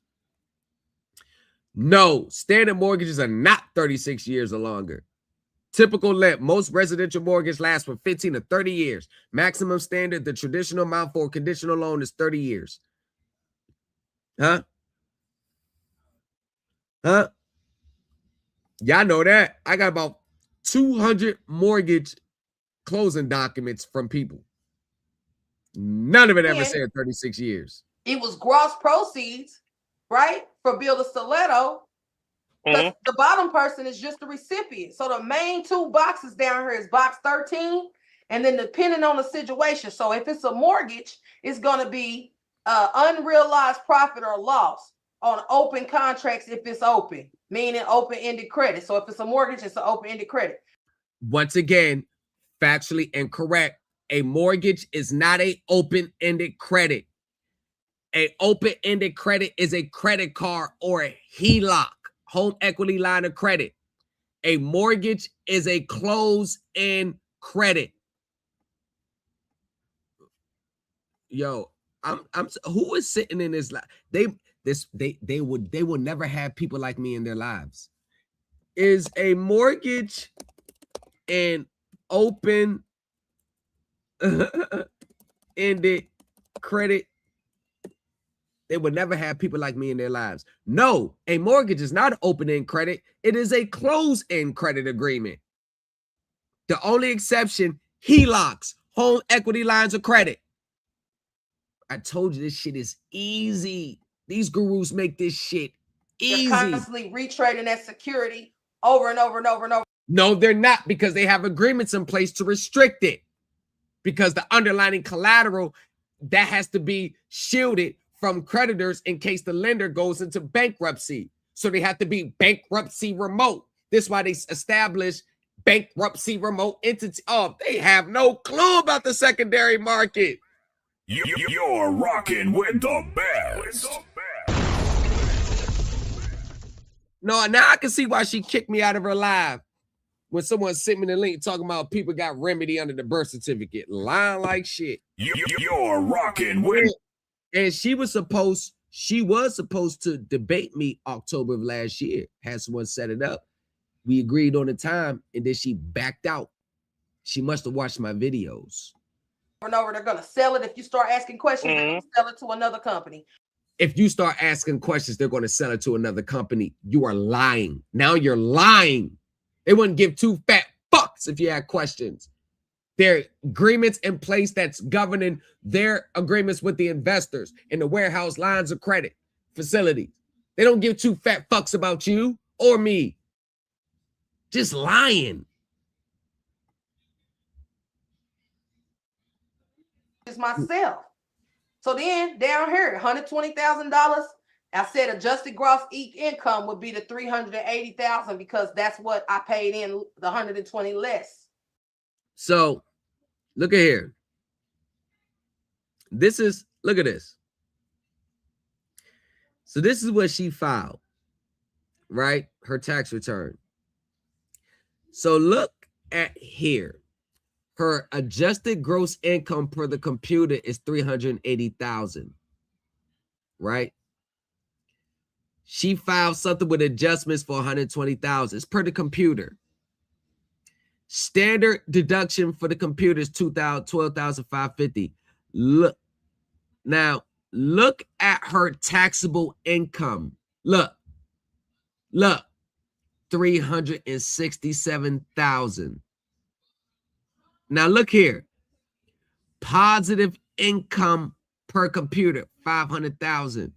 Look at the tentative tax. That's $103,000. And look at the tentative tax per the computer, $103,000 based on what she filed. She butchered her own tax return. She owes at bare minimum $103,000 for this tax return. She don't even understand what she's reading. She thinks she sees a success. I know how to read tax returns and transcripts. You owe $103,000. Look, you owe $103,000. So let's see. Now look at her. Okay, look, let's go back a little bit. Right there. You gotta make the cash. So you do it by doing the 1099B. So okay, this is your 1099B, right? Okay, let's talk about it. When we go in there putting estimated payment, they're gonna that it's rejected, frivolous filing, $5,000 because it's not matching up with the. But look right here. This is your additional income for the computer, $500,000. Look what you put at your other income, $500,000. These are your primary advance credits, $3,000. And these are your primary economic payments, $4,200. So that means you got kids. Look at your total income for the computer. They recalculated your numbers. You got $500,000 per the computer. And people are looking at this and you can see their face like, hold on, something ain't adding up. Transcript. So as look, I showed you. So the $500K. Yes, it's taxable income. That's why they have a tentative tax there for the $103,000. Oh my gosh, you don't even know what you're reading. Oh, you thought you did? Oh my God, that is embarrassing. Okay, what does a tentative tax of $103,000 K mean on a tax transcript? Wow. Oh shit. Look. A tentative tax per computer hold on, let me make sure my screen is shared. Let me share my screen. Let me take this down. Let me share the screen. Look, this is, she don't even understand what she thinks she filed something. She don't even understand what she filed. Look at this. A tentative tax represents what the IRS calculates your base tax liability before any tax credits and payments are applied. Seeing the $103,000 means that based strictly on your reported taxable income and filing status, your income tax obligation totals $103,000. It is crucial to understand this amount is never your final tax bill or your refund amount. To figure out your true, you must scroll down the transcript to look at subsequent lines. Well, let's do that. But a tentative tax, basically the IRS is saying Yo, you may have some taxable. File, honey. It's showing. Let's keep going. I had other advance payments, but I just showed you how I put it on my way. No other adjustments, 120,000. Okay. Pages myself. So then don't stop. Okay. So your taxable income is 367,000. Your positive income is 500,000 for the computer IRS calculation. Your tentative tax is $103,047 right now. And down here, $120,000. I said adjusted gross income would be the 380,000 because that's what I paid in the 120 less. Then I go down. They got a hold on. Oh, that's your family sick credit. Okay. Now, this is income tax after credits per income tax after credits per computer, $103,047. As of right now, this is what you owe. Add up whatever else. Hold on, stop. Now, look at this right here. Total tax. IMF doesn't mean International Monetary Fund. It means individual master file. Your tax, you owe $106,000. And your additional tax, your schedule 8812, your additional tax is $3,000. You filed your schedule 8812 wrong. Now you owe $106,000. Now look at that. Federal income tax withheld, $240,000. It all shows that on the transcript. But when you're reading the tax and the adjustments, guess what? None of this says what was actually issued. This is what was actually filed at the time. So they're going to end up reversing that $240,000 because the IRS is looking for actual cash money of $240,000. So all this right here, that $106,000 is going to balloon to about $200,000, $300,000 taxes if she don't amend her return for this year. She ain't get that damn check. Credits they owe me, and then my refund. Right. 136. That's based on what you filed. It does not mean that you received it. That's just at the time you filed. It's based on what you filed. Right. Was 136,000. All from me reporting on me. Now, I'm not saying that I didn't report on the company. I did. I did them first. But I also had to come back and cover me. I had to pay me. I've seen these transcripts all the time. I've seen them all the time. All the time. So I had to be the recipient, not the payer.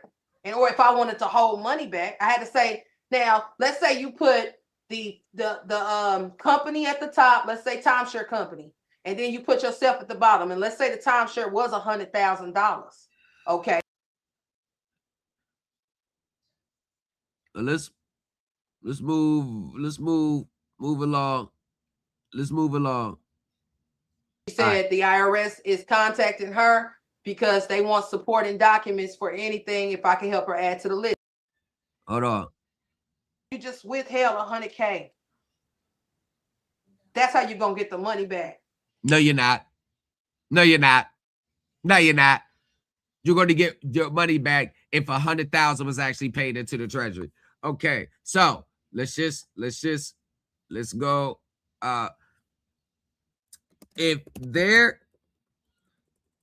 How is a refund issued for $136K from federal withheld taxes under the IRC of 1986? So I won't make it seem like I'm just trying to prompt it to what I wanted to say.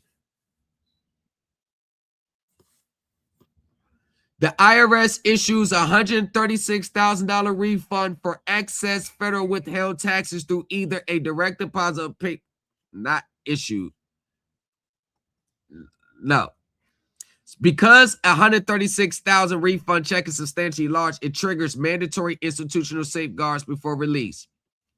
Verification of withholding. The IRS verifies the 136K withholding with a third-party reports like a W-2 or Form 1099.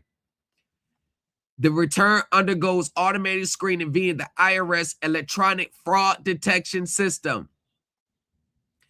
$5 refunds often trigger temporary freezes such as transaction code 570 or 810. Funds move only after IRS manually inputs a transaction code 846. So, what has to be done to validate the 136K? Share my screen. My bad, y'all. Take this down. Yep, we're being shared. So, to validate it. To validate the 136,000 withholding refund, the IRS must verify that the tax money claimed on the return was actually paid to the government by the employer or the payer. See? This is why when you get your W-2, that shows, that's basically saying whatever your federal income taxes that's on your withheld taxes on your W-2, that is your claim check form. That is your company saying, hey, we sent this money out of your check to the government on your behalf. When you file your W-2 with your 1040, the IRS is going to check its system from your employer. And it's going to show, okay, $7,000 was paid over to the Treasury for this person. You got your $7,000 on your W-2 to confirm it, and then it generates a refund. This is why normal, everyday, legal W-2s from jobs, you get your refund in like a week or 10 days because it's easily verified. She has not said, I paid the $136,000 to the Treasury. I cut them a check. I sent them a money order. I did a wire fund. So that $136,000, you have to prove that actual money was paid.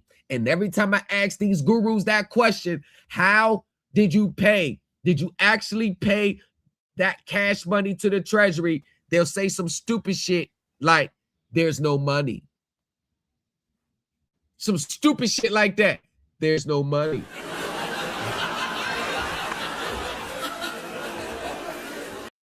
But the employer actually paid the money over. So everything she's saying now, the question remains, did she pay the $136,000 over to the Treasury for herself? The answer is no. The best. You're rocking with the best. They never do. Because that's the only thing. Now I'm about to show you what I'm talking about. Now that full refund of 100K, that full refund of 100K, let's make sure. You notice she ain't show no check or no transcript that she actually received because she ain't get the shit. It's not telling me no. Yeah, so you could get that full refund is right there. That's 100,000.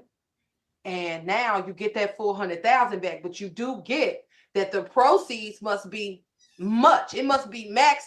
If you got well, let me ask you a question. We do all this stuff correctly though, but let's just say we put in there that their money was supposed to be 500,000. As long as we do the documents back, are they going to get that check? They're going to get that check as long as it's filed on a transcript, which would be on a 1040. No, because the transcript only shows what you filed. It doesn't show finality. She's lying to you, Steve. That's a lie. That's a lie. Or a 709 form. No, 709 deals with trust estates after someone who actually died. Nope. I told you, that's that. She is nothing more than a Patrick Devine, Gene Keating offshoot. And as long as it matches their CUSIP when they do the audit? There is no audit on the CUSIP by the IRS. Correct. They're gonna what they're gonna do is send you a letter like this. I'm gonna start showing y'all receipts. Receipts.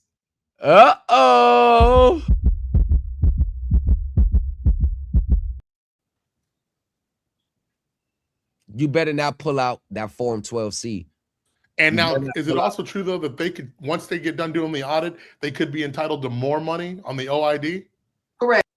You're lying. No, because you're not a holder of a debt instrument. No, you're not. And then at that point, is the IRS going to tell you no? It's just going to show up as a credit on the account. You might get an interest payment. It might say it was. Hold on. Yo, assistance with proof. Hold on. Assistant with IRS proof of withheld taxes. Let's go back here. Let's go back here for a second. Look, it's playing out in real time. She said the email starts with assistance with proof. Look. It's going back here in real time. Now let's read it. To validate $136,000 withholding refund, the IRS must verify that the tax money claimed on the return was actually paid to the government by the employer or payer. This is why she needs proof. This is why the letter is saying that now. I need help. I need help assisting with IRS proof of withheld taxes. You want to know why? It's because they actually went into the system and seeing that whatever amounts that she was claiming on a tax return was not actually paid into the treasury. The government doesn't have any accounts that they're going to go in to pay you just because you filed these forms. In order for them to issue a refund, somebody else has to pay it. And then they take the money from somebody else making those payments to the treasury and refund you. That's how the tax receivables accounts are set up. They just don't give you no free money unless it's a child tax credit or a law passed by IRS to give by the Congress to give you tax credits. That's when that money is sent to the IRS for whoever is eligible for those credits. That's a Congress mandate. So they print up the money and they route the money down to the IRS. Just like with your stimulus checks, they had that money printed because they needed a bill. They passed the bill. And within that bill, everybody was making 100,000 or less was entitled to receive 600, then 1,200, then 1,400. But you notice they just didn't go into everybody's secret account and do it. They actually had to pass a bill for it to happen. Yo, what's up, y'all? My bad. My bad, y'all. What's up, y'all? Receipts. So, if you look at it from here. So, this is one of my clients last. Okay, I filed my taxes using a widely held fixed investment trust for the first time this past tax season, and I received a letter from the IRS to send supporting documentation of the amount withheld. I want to confirm what I need to send. W-2, bank statements, letter of receipts of food stamps, or letter receipts of Section 8 payments. Nope, I only use what was spent with my accounts because the receipts for cash transactions have been lost. Absolutely not. None of that means nothing. She's looking at that thinking, oh, that is the money I spent, so that's the money I should get back. No, you had to pay that money into the treasury. You didn't pay with your W-2, whatever amounts that was held on your W-2. That's the only sufficient form. Your bank statements, that doesn't mean nothing in this transaction. And I guarantee you, last year. Let me see. If it's a 12C, it is 100% proof that I'm right. I had her file her 1099 miscellaneous with her WIFIT, Wide Held Investment Trust, EIN. That's that old Gene Keaton and that little white boy that was on here like several years ago teaching that crap. The widely held, I told you, the gurus, they all teach the same thing. There's no underlying studying. There's no getting no shit out the mud. There's no studying from the professionals. The part we were just on, when we going to finish up this part. Then you understand that both mortgage and non-mortgage loans classified as held for sale should be carried out. That alone. That's from the fucking Big Four. I'm teaching a class from one of the top accounting firms in the world. She said the IRS from in the world. I'm teaching class 6 that was teaching from a document from one of the big 4 accounting firms in the world. Is contacting her because they want supporting documents for anything if I can help her add to the list. Notice, look at the email. All rights reserved without prejudice under natural law, sovereign citizen. Sovereign citizen. This is a sovereign citizen. When you have those weird little notices at the bottom of your email, sovereign citizen. I told her to show her W-2 form, show her bank statements. Nope. No. No. The W-2, whatever's on the W-2, that is the only amounts that she can claim. It looks like another $100,000 lower middle class, struggling to get by. Let me pay $1,000 to take this class so I can get some money to get my head at least above water. It's always the struggling and lower middle class people that fall for this crap. It's always the one who's got a reported earnings for the whole year of $32,000, but when you look at their withholding, it says $120,000. It's all, they never pitch this to professionals because professionals would never fall for this shit. It's always the unsuspected mass public who falls for this shit, who's having a hard time in life. These are their only clients. They don't have professional clients. Real estate developers. They don't have people who's in real estate. None of that. Shit is getting crazy. Fuck, man. Y'all, let me see if I could do something right quick. Is this class 6? Mortgage reality class 6? Document is. Hold on. Out 770. Oh man, they wipe your account. Hold on, y'all. Yeah.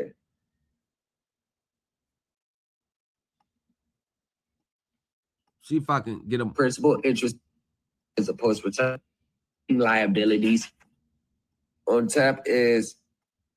Let me see, y'all. Hold on. Well, Alec. Look, also included with 6. Hold on, let me see something. Hold on. That's the board. Look. Let me see. I'm gonna see if I'm good. Is let me see. It's only wiped away. I'm trying to see if when I make this phone call. Take the to the professional. To hold for the. I made a phone call to the professional. The total. The point I was trying to tell. The point I was trying. I called a professional. 10 sub. Look at that, right? This is where. Hold on, let me do this for a second. Let me get out of this. Let me get out of this. And let me get out of this for a second. Let me get out of this for a second. Let me get out of this for a second. I was trying to see if I could find a professional. I made a phone call to the professional, so let me see.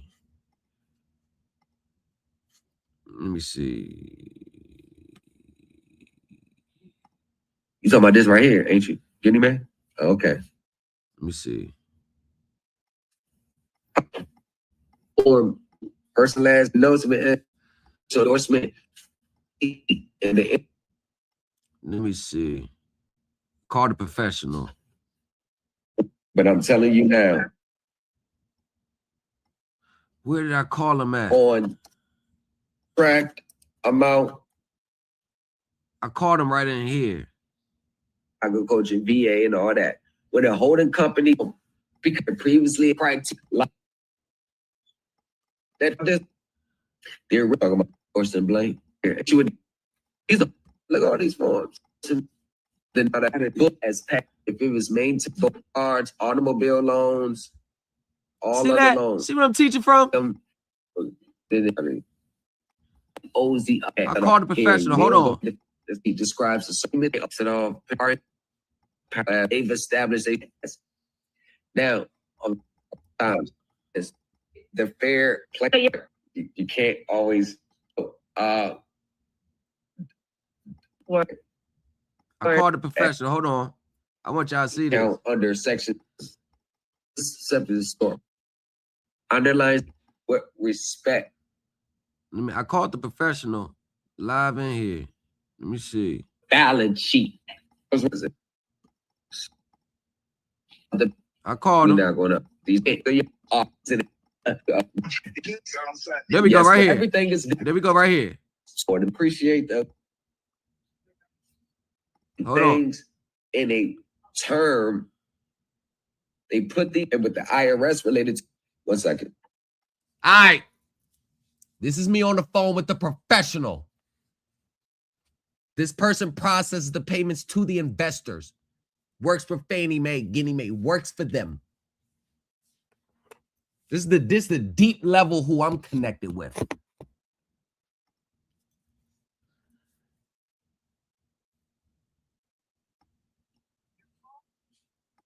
Condolences, man. On I want to sit down with yes, get the parameters university. Wanted to my good brother, my Fannie Mae, Guinea Mac professional brother. What's going on? Yes, sir. Hey, brother, I appreciate the condolences, man. I know you've been busy. I've been busy too. But brother, I wanted to get down with if you had some time this weekend, or if you can, because I wanted to schedule in to make a guest appearance on class 7 for my Supreme Elite Team University, my private group. Okay. Yes, Bob. When's your timeline you thinking about? It's going to be within the next 2 weeks, if that's good with you, because I want to sit down with you first and get the parameters, just to, make sure we both on the up and up. Absolutely. No, that sounds like a plan. Mm-hmm. I'm trying to think, what does need to check on my wife. I think yes. we got something going on this weekend. Yes, sir. What does Monday look like for you? Monday is perfect. I'm going to sleep with the phone by my head Sunday night. What I'll do is reach out to you Sunday and we'll set up a good time. Yes, sir. Let's do that, brother. Yeah. Oh, I appreciate it. I appreciate you, brother. No problem, man. Yes, sir. Thank you, brother. And yes, everything is good now, man. We're in our new spot, man. We're doing better. Everything is better, man. But I truly appreciate you reaching out, man. I appreciate it. Got this. No worries, brother. Yes, sir. We will touch base on Sunday. Yes, sir. God bless you, brother. All right, you too, brother. All right. Stop playing with me. So I'll be saying. Works for Fannie Mae. Works for them. IT processes the payments to the investors. I told her.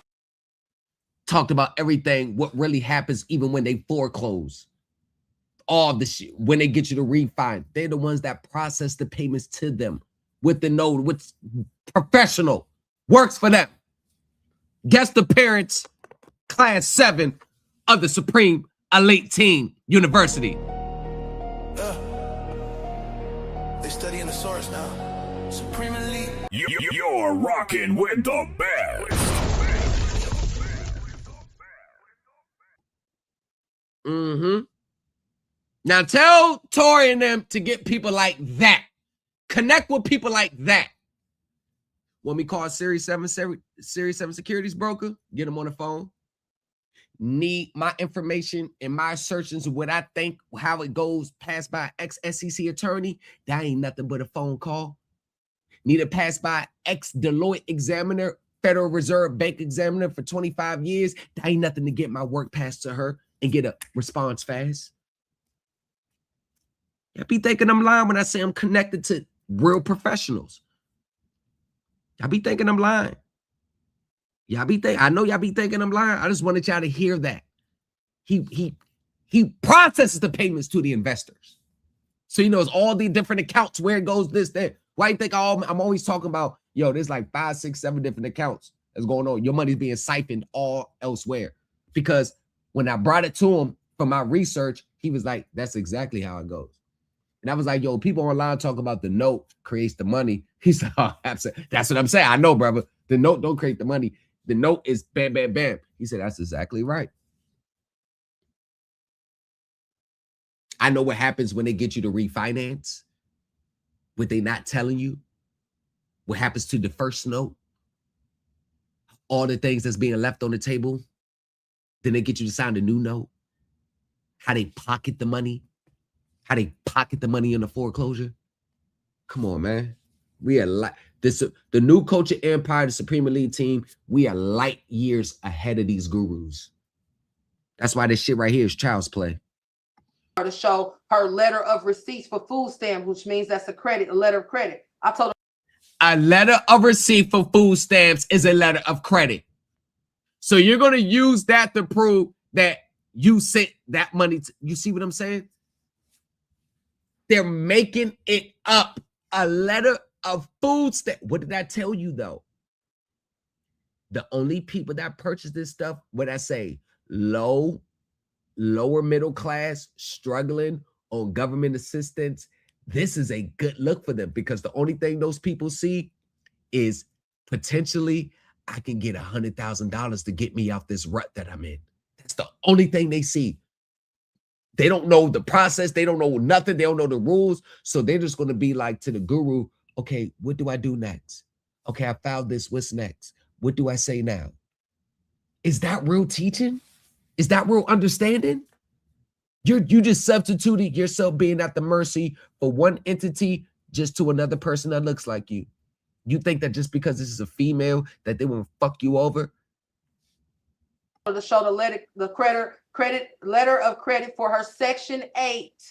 Okay? Because those are all securities that were. I got you, bro. Ski. I'm knocking, bro. Let me in. I got you, bro.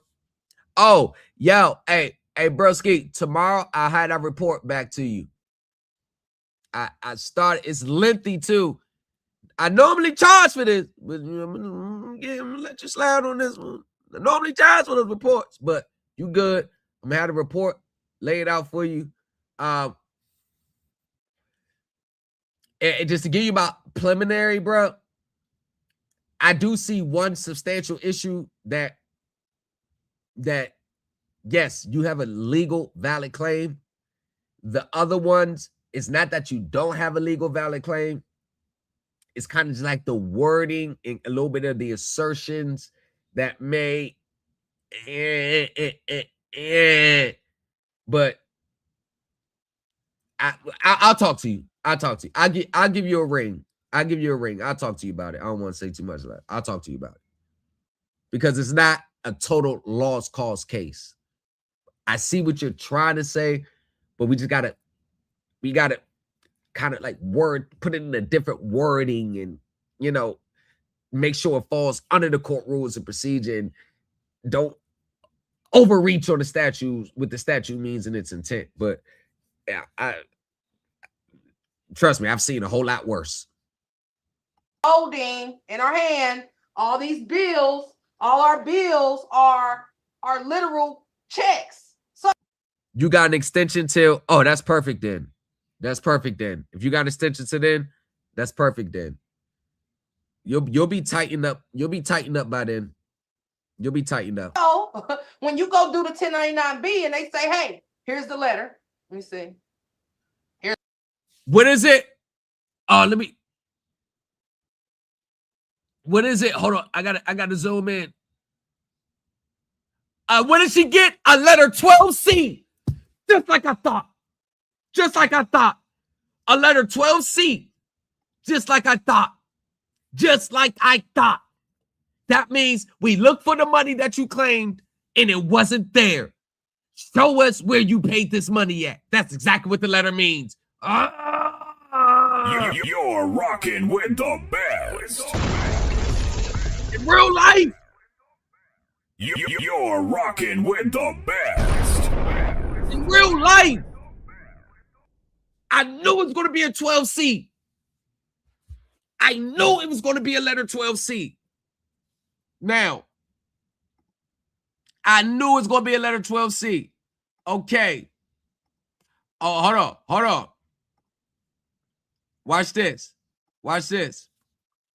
If a taxpayer receives letter 12C, what does it mean that the withheld taxes claimed was verified as paid to the government?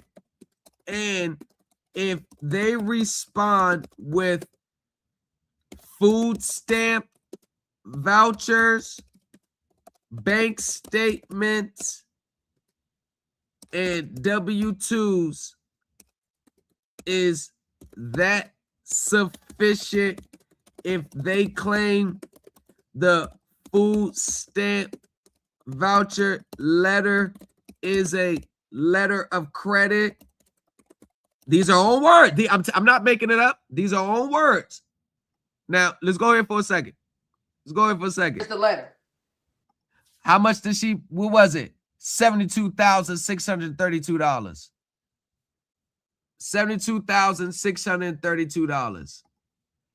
I told you, it's all the withheld amount is 72,000. What did I say? 632, whatever. That's good enough. Told you.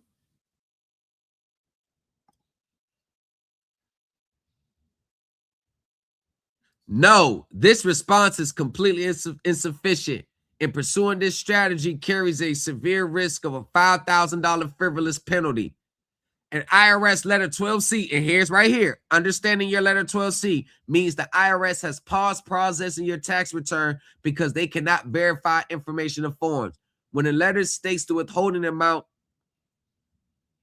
is paid, it means the IRS sees the amount claimed written on your 1040, but they do not have matching records from a legitimate employer or financial institution. They are asking you to provide official tax documents like real W-2 or 1099s to prove that the $72,632 was actually deducted from your pay and sent to the government. Like I said, it's got to be real money sent or it's a scam. While the food stamp and letter of credit strategy fails, claiming that a food stamp voucher acts like a letter of credit to satisfy or approve $72,632 in federal withholding is known as a frivolous tax argument with zero legal basis. And here's the IRS.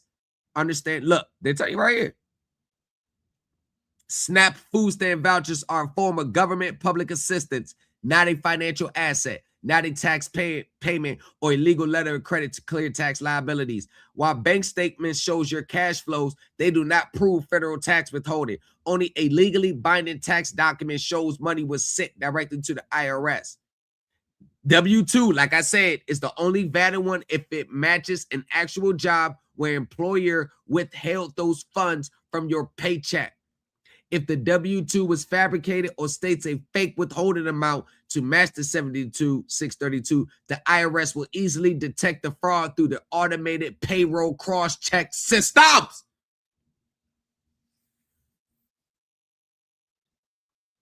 All IRS shit. Facts. It sucks that people have to go through the ringer to find out putting withholding on these. It's a fact. Look. Hold on. I'm sorry. Hold on. What's this? Understanding. Let's get to your understanding. And let's go here. Let's go here. IRS letter 12C. Told you. We need more information to process your income individual tax return. Information could be missing or corrected forms are scheduled to support your entries. See that? See that?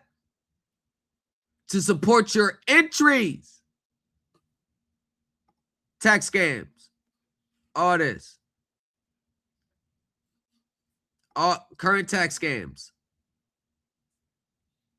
Look at this. Look at this right here. Scams and bad social media advice promise big refunds by encouraging you to falsify your W-2 statement. Remember putting your whole yearly salary as federal withheld? That was another scam. But when I called it out, the people who paid for it, no, it's not. You're an agent. You're a gatekeeper. You're an agent. You got to be an agent because you're not agreeing with our fraudulent practices, overstated withholdings. They're on it. The IRS is on it. You think they ain't seen this shit for the past 10 years? Everything she's teaching in this webinar is the same shit the IRS has seen for years. A social media scheme encourages people to include false income and withholding information on these forms, W-2 and W-2G, Forms 1099-R, Forms 1099-NEC, Forms 1099-DIV, 1099-OID, and 1099-B. The scheme suggests people to make up large income and withholding amounts from fictional employers, fictional employers, just like what she said, from her own business, paying herself. Then file the tax returns electronically. This aim is to get a big refund due to the large amount of fraudulent withholding. The IRS fact sheet on misleading social media advice.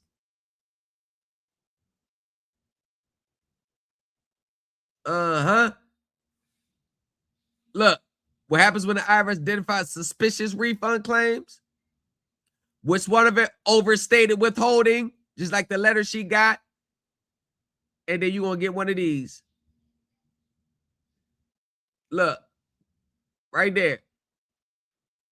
To file a complete and accurate tax returns within 30 days of receiving the IRS letter or notice.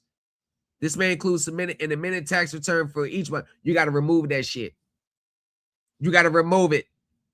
You got to remove it. Like I don't know. Like I don't know what the hell I'm talking about. Overstated withholding. This is Vincent Edwards' claim to fame right here. The overstated withholding. Like that shit ain't get reversed. Right here. Taxpayer needs to be aware of these popular scams. If it sounds too good to be true, then it probably is. Unscrupulous promoters are aggressively advertising on social media, telling taxpayers they're entitled to free money from the IRS.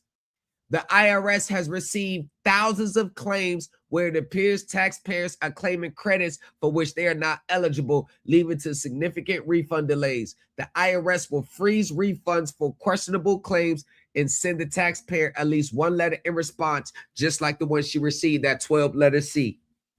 And that batch number, that's a batch number, is going to be at the top of that letter. That is a reject. That means they rejected it. That means the file has went to the excess collection files, XSF.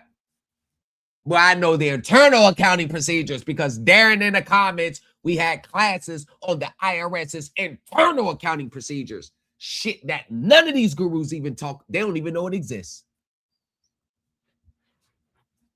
Darren in the comments, he know. We went over this shit days at a time.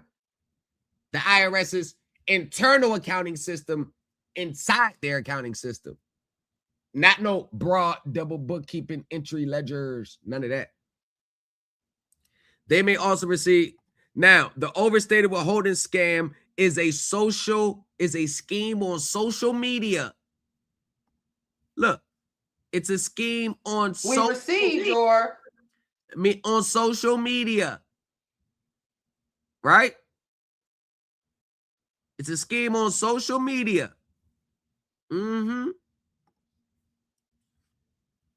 Encouraging people to use tax softwares to manually complete a Form W-2, a tax statement, or other information returns. What was she doing?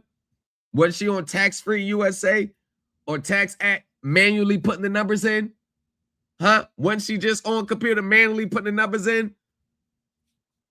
To include false income and withholding information.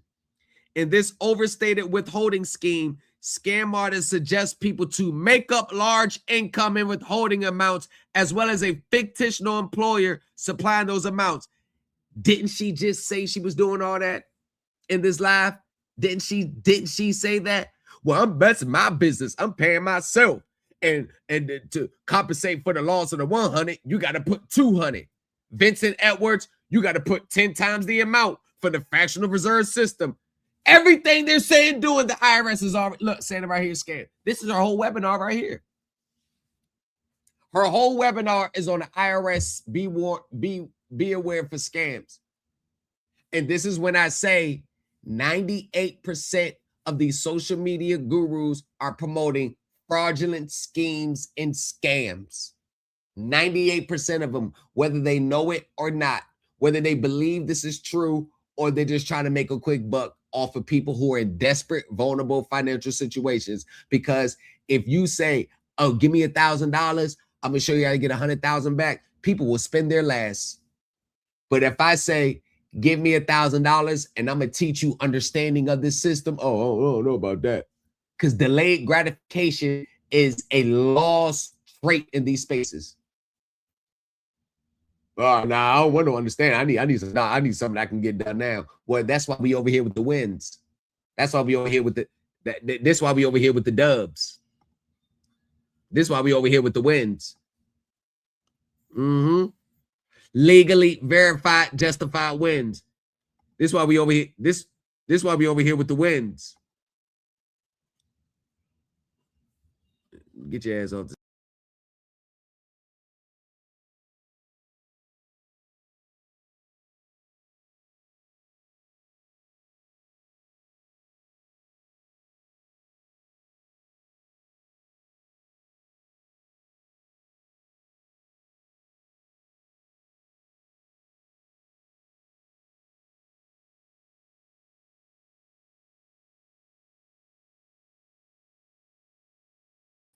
That's why we over here with the wins. And it's getting so bad, it's becoming a landslide. I'm not even gonna keep. I'm just gonna post my students. I'm gonna post my students dubs. I'm just gonna be posting my students dubs. Got 4 already this year. Nah, 6 outside of me. Scam artist then instructs people to file bogus tax returns electronically with the expectation of getting a substantial refund due to the large amount of fraudulent withholding.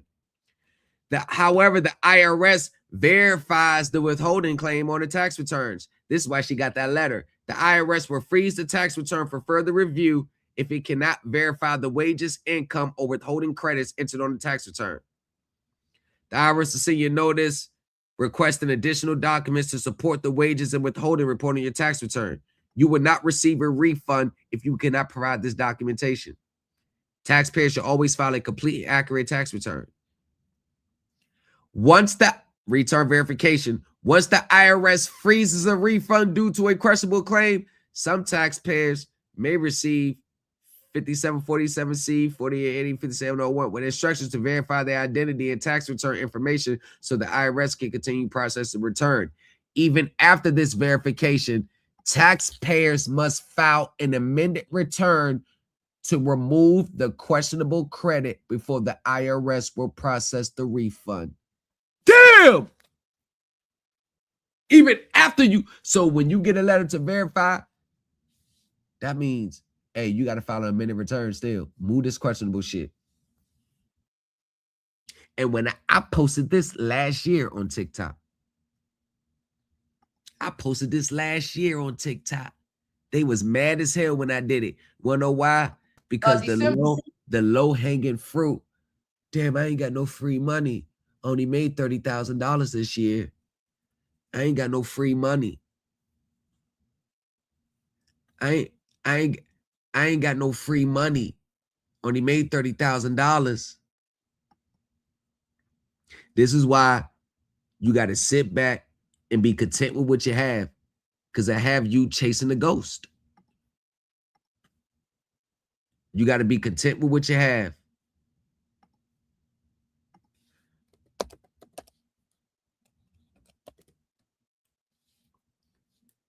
You got to be content with what you have.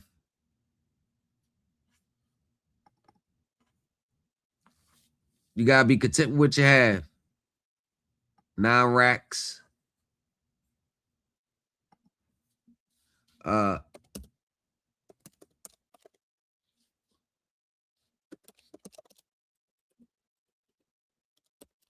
that, Jamie, with that 9 racks.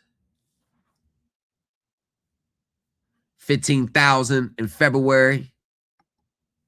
With that 19, that 15, 16, 18, 19, that's 24,000. March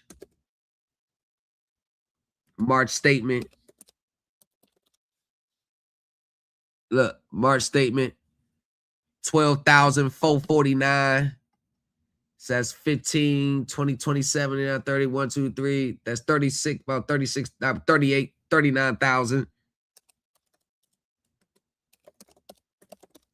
It's 39,000. 39, 49, that's 50, 51,000. It's April. It's 51,000. It's 51,000. So go to May. January, February, March, April. Oh, we ain't get to May. Oh, we ain't do the May yet. Let's get to May. May, June, May and June is, yeah, those are crazy months right there. Those months is those 31st, 2022 tax return, individual income. 70, 80, about 80, almost like 90,000 so far this year. That ran through my hands. About 90 that ran through it already. Not desperate. That's why I don't teach desperate classes, because I don't have a desperate mindset. The money that they talk about getting from an IRS check, we see that year round every year. We see that shit year round. I know people gonna start leaving because they started to feel like I'm bragging. But guess what? I was in the feds for 8 years. I left the workforce in 2022. I left the W-2 workforce in 2022. Been getting it out the mud on my own for 4 years straight. How do I see way more money depending solely on me? If I don't get it, I don't eat, than being comfortable with an every 2-week check or weekly check. I don't even open my laptop for under $2,500. Rental income coming, like, we good over here. We good. Executive of a multi-million-dollar estate. We good. We good. We good. So I don't do broke, desperate processes. I don't do that shit. Because I don't live a broke, desperate life. Return the information processes accurately unless required otherwise. Please reply within 20 days from the date of this letter. Enclose only the information we request and any information, schedules, or other information required to support your entries of the copy of this letter. You see that right there? You see them numbers at the top? You see that number? See those numbers? Right there, that's the rejected file. That's the rejected file. That's the it went to the rejection. It went to the rejection line. That's where it went. It went to the rejection. There was no money in the treasury to support her 72,000. Don't send a copy of your return unless we ask for you to do so. Don't respond with a 1040X amended return. We will issue a return due to you in 6 to 8 weeks from the time you receive from the time we receive your response. If we don't receive a response, then they're going to they may have to increase the tax on the owed or reduce your return, because they want to see, well, what are these numbers being held from? You think they don't got the copy of the 1099? They want to see if you got it. No, that's a lie. That's her trying to make up why she got the rejection letter. It means we got the 1099, we got your shit, but there's no money that was paid into the government with that 1099. That's what it means. Think about it. We got the 1099. We just want to see if you got it. How does that make sense? Because if the IRS got the 1099, the recipient gets a copy. Just like your little Bitcoins, you got a copy of it, right? That's a lie. That's her trying to make shit up. That's her trying to justify the IRS. The batch number shows that's rejected. The batch number. See, they don't even, this is the problem. They don't even understand the numbers and research everything that's on the IRS form. They don't even research they don't even understand what's on the form. The only time they start researching is when it's only when I bring it up. That's when they start researching. Like when I asked Vince to provide the regulations under 1099B, his crony after 5 minutes looking it up, that's the only time he ever even looked up the form.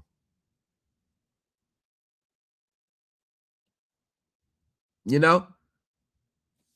Hold on. XSF. That's it. When you look at it, there you go. There you go. Hold on. Let me see right here. Okay. So let me go here. There you go. Let me see. Hold on. Let me just queue it up for you. Let me queue it up for you. Hold on. Let me queue it up. Let me get to the right part. All this right here. All right here. All this right here deals with that batch number. All this deals with that batch number. All this deals with the batch number. All this deals with the batch number. All this deals with the batch number. All this deals with the, oh yeah, I've read all this. See? I've read all this. We've had class. All this deals with the batch number. All this deals with the batch number. Hey, ask yourself, look, erroneous refund calls by this. None of this shit's accepted. She got that batch number. It leads you back here. None of this shit was accepted. Look. All this relates to that batch number on the top of the letter 12C. See, I've read all this. See all this shit right here? I've read all this. See, I've read all this. We had classes on this. I've read all this. I've read all this. When your checks, when your checks don't clear, them Versa checks, that's what you're gonna get. You're gonna get that right. I know you got some of those. This when your checks don't clear. When they told you go print out your own checks and mail it into the IRS, when you got a debt of $10,000, but you send a $200,000 check, then you're gonna get a $190,000 refund. I know. Trust me. I know how it gets. When that money get to calling you, that money, look, all of this. I've read all this word for word. Held 3-4 hour classes breaking all this shit down. Word for word. There you go, right there. All this. I know. Like, how could you do it? How could you do it, bro? Right there. There you go. There go the tracking number. All this. This is what they use to taking the money out your account. So when they reverse your account, when you see that shit, there you go. See that document located number right there? See that document located number? You see that document located number? You see that debit amount? First transaction, debit amount. That's debiting your account. See that transaction date? See that? Now, let's go here and pull this up for them. You see that number right there at the top? Yes, the batch number. See that? That's the They filed that 2424 and move that credit right off her account. Yeah. Got the trace ID number right there. Uh-huh. Uh-huh. I know. Damn, how you cover so many topics? How you so knowledgeable with so many different topics? There you go, right there. That's it right there. This is all this right here. All this right here. You know what it means? You ain't getting shit. You ain't getting shit. That 72,000, you can kiss it goodbye. You're not getting it because you can't prove 72,000 was actually paid to the treasury. That's why they sent you that letter. Uh-huh. But this is her class, right? This is her process. Come on. I want to see, well, what are you claiming? My client, she on Section 8. This was $72,000 and she got the money. And she's lying. She's lying. Why did her client, you notice how she's not going to show an email? She showed the email with this letter in it, but she ain't showed the email from the client saying she got the check. Everything in here, she's saying it happened. It didn't happen because she would have showed it. Where's the money at? Where's the money at?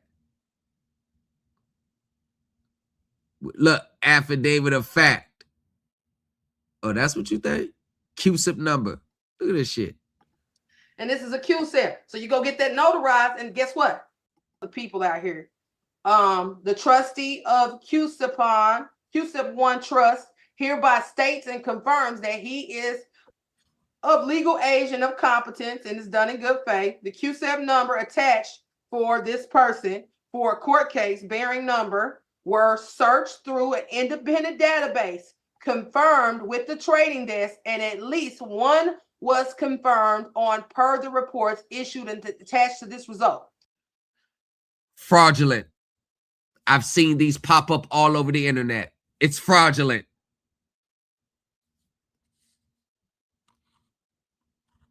Nah, I'm screen sharing. Nah, I'm on YouTube, y'all. TikTok, but tell you I'm on the New Culture Empire on YouTube side. The screen shared on YouTube. The fund manager, not just hearing it on TikTok. Other custodians of the account of funds may have access to I'm not loud. I'm on TikTok off my phone. I'm not TikTok on my MacBook. Internal records indicating detailed data about. It's all bullshit.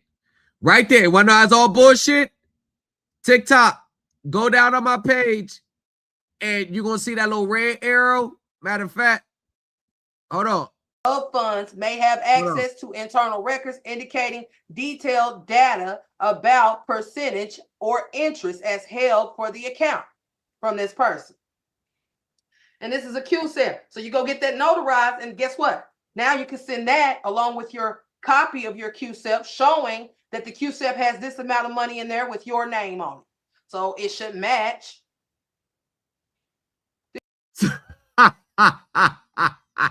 It's the red arrow QSIP. Oh, the same one that all the fraudulent gurus are selling for $200. Oh, come on, Tori. I already broke this down. Matter of fact, let's take, okay, you see that right there? Let's take that off for a second. And let's go back here. And I'm gonna let y'all see how I broke it down. Let's go to TikTok and go on my page, YouTube, and let's go to the video on TikTok. California. Let's go to my page. Let's go to my profile. And let's just scroll down, because all you got to do is scroll down. Empire's First National Bank currency are both legal. Yeah, shut up. That's what's your name, Joey? That's only broke people talk about. Only broke people do the semantics game of what's money and what's not money. It's the same money that you would accept if I owed you 2,000. I gave you 2,000 cash. It's the same money. This the money. Run it up. You're rocking with the best. This the money I'm talking about. Singing along to our favorite tune, wow. Enjoying the breeze from Toronto. They admire my watch at the show. You seem like you had something to share. This the money I'm talking about. What's money? I'm talking about this money right here. I thought so. Okay. I'm back in this game, now you're waiting on the bench. I thought so. Okay. He's back in this place like he had left something behind. Celebration for tonight. I'm feeling. Talking about that money out of a Navy federal account. I'm talking about that money right now. That money. That's the money I'm talking about.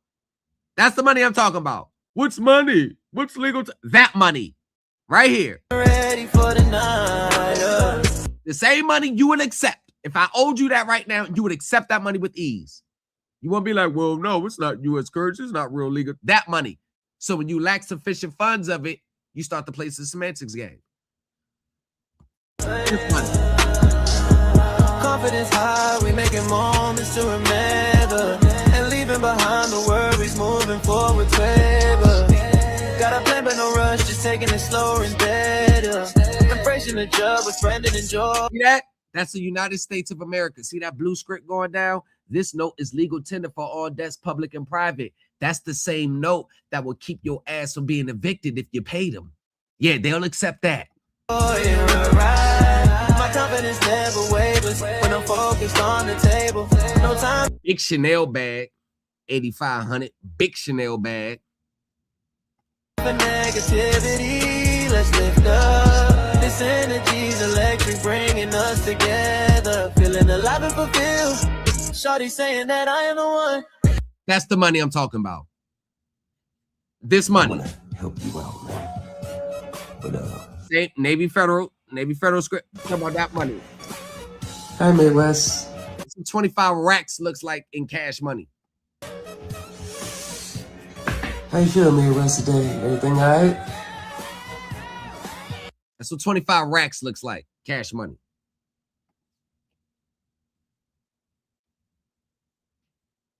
Now, let's get to the order of business. See the receipts on the page. You see the receipts. At least when you go on my page, when you look at a glance on my page, you at least you got something that shows like, okay, he's been successful in the things that he's talking about. At least you have something to show. Where's it at? Right here. Where's it at? I think it's right here.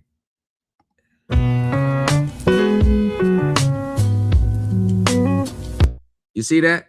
Now let's go back here for a second. Let's go back here. QSIP. You see that? It's the same red arrow QSIP. Look. Look. Look. Look. Look at that shit. Look. And she blocked me. Now look at this right here. So we have another one. And just in case you forgot, I do the reverse search.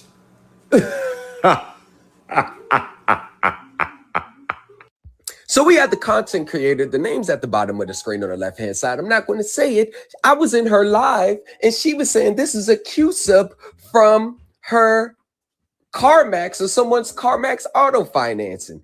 She's not knowing that I'd already exposed that these... Look, so they take the red arrow. When you do the reverse search on the red arrows, look what it comes back to. Look what it comes back to. Knowing that I'd already... Hold on. So that red... She's not Maxus. She exposed that these QSIP numbers showing up someone's CarMax auto financing. She's not knowing that I... Right there. Now you see that? YouTube, you see that? You see them red arrows? 4x6. See, these are actual red arrows from official real companies. But look. Now let's go back here. So, I mean, I've been... Look. See how they just took that little thing right there and slapped it on there? Look. Oh, boy, look at this shit. Look at that shit. Already exposed that these QSIP numbers showing up on these documents. Look, Nigeria's economy grew 1.9% in 2018, says NBS. It got that same red arrow with the little check mark. Look. Damn. Are fake and it's a fraud and it's phony. Look. So someone's selling CUSA for $200 something. How you got the same CUSA? You don't know this. So I fake and it's a fraud and it's phony. You don't know this person, Tori. Phony. It says phony. CarMax. It says CarMax Auto. So I said, let me go do some research on that CUSIP number that's highlighted in yellow. And what I did, look at the results. Nothing about CarMax, all dealing with energy. Out Houston, Texas.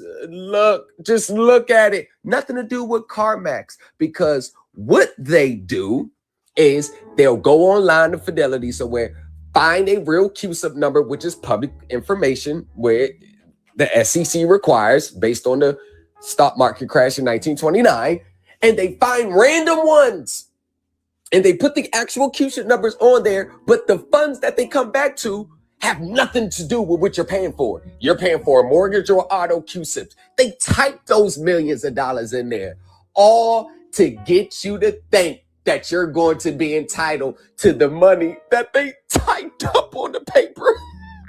I'm gonna acknowledge it. Thank you, thank you, thank you, thank you. Thank you, Swiss Jitty. Appreciate you, Swiss.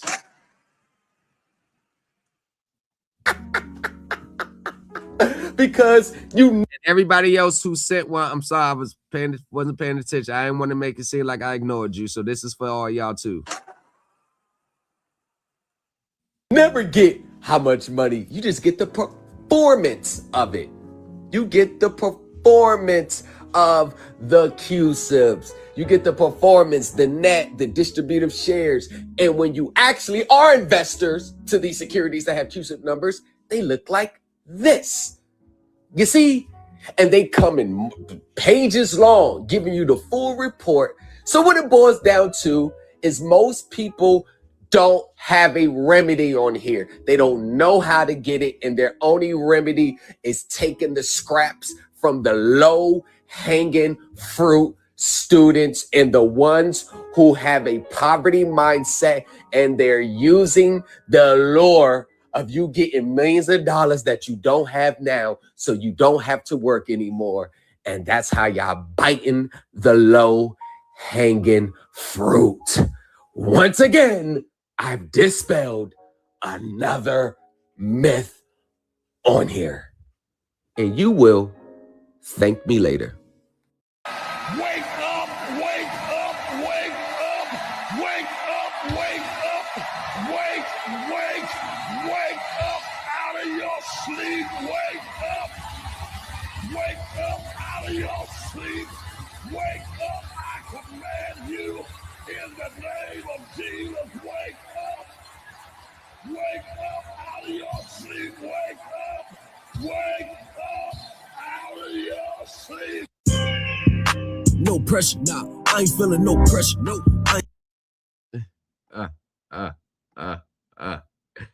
Hey, man, there's no need to continue with her. There's no need to continue with her. Final verdict. Final verdict. Her whole life was full of cap, and it was done to make money. Making money ain't I don't care about the making money part. But the information that was provided was disputed, dispelled, and contradicted with the same agency that was responsible for processing those same claims and using their own evidence and information that he provided caused her to even be more capped, because the same information that she provided was the same information in the documents that I used to disprove her. Look, shout out to Lux Private Media. Y'all go check out Lux. Lux over there doing big things. And this was volume 3 of Cap Files. Tori Martin was capped. And this is the reason why she backed out of our debate for October of last year. This right here was another reason, and another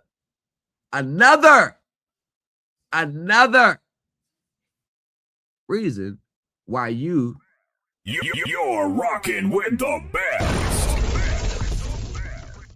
So, ladies and gentlemen, before I go, we got the Patreon jumping, the New Culture Empire at the Patreon. Check it out. Get in there. We got all 6 classes of the Supreme Elite Team University. We got the first 2 classes of the Mortgage Justice. We're going to be building that. So many tiers, over at minimum 580 videos that never seen the day. That never seen the light of day. Shout out to Lux. Shout out to the homie Lux. Y'all get over there, get into the Patreon. I will be having exclusive live streams directly from the Patreon. Coming soon.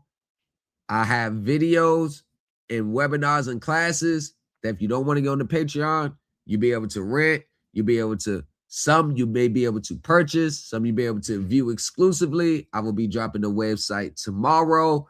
But ladies and gentlemen, before we go, this is from what the ex-SEC attorney had to say about the new culture. According to your conversation with your friend, the attorney, what we go over in group is right in line with the legal standards and the professionalism on how it has to look and what you need to know when you attack these people.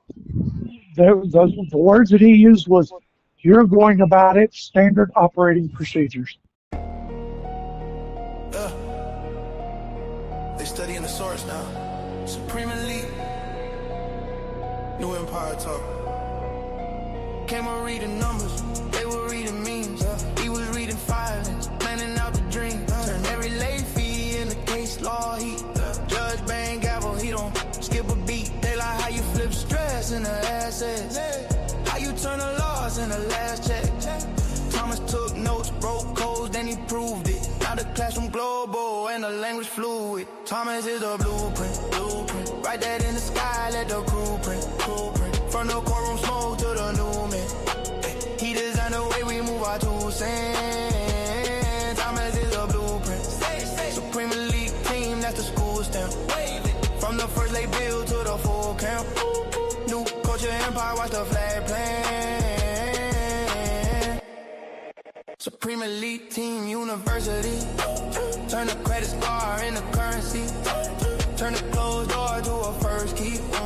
Turn a side job to a legacy.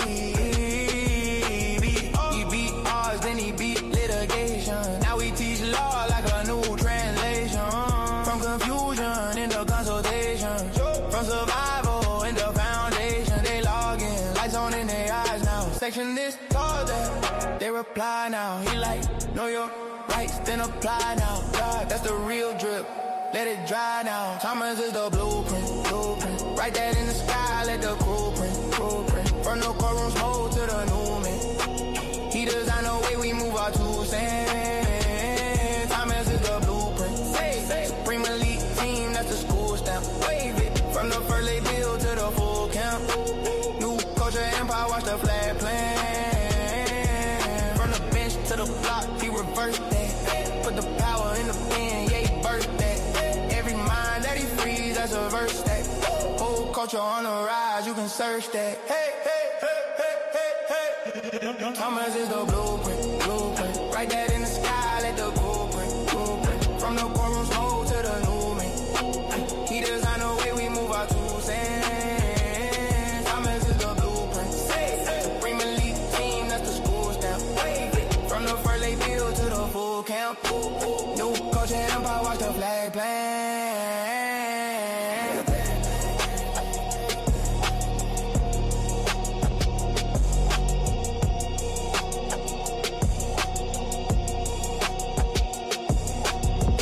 You're rocking with the best.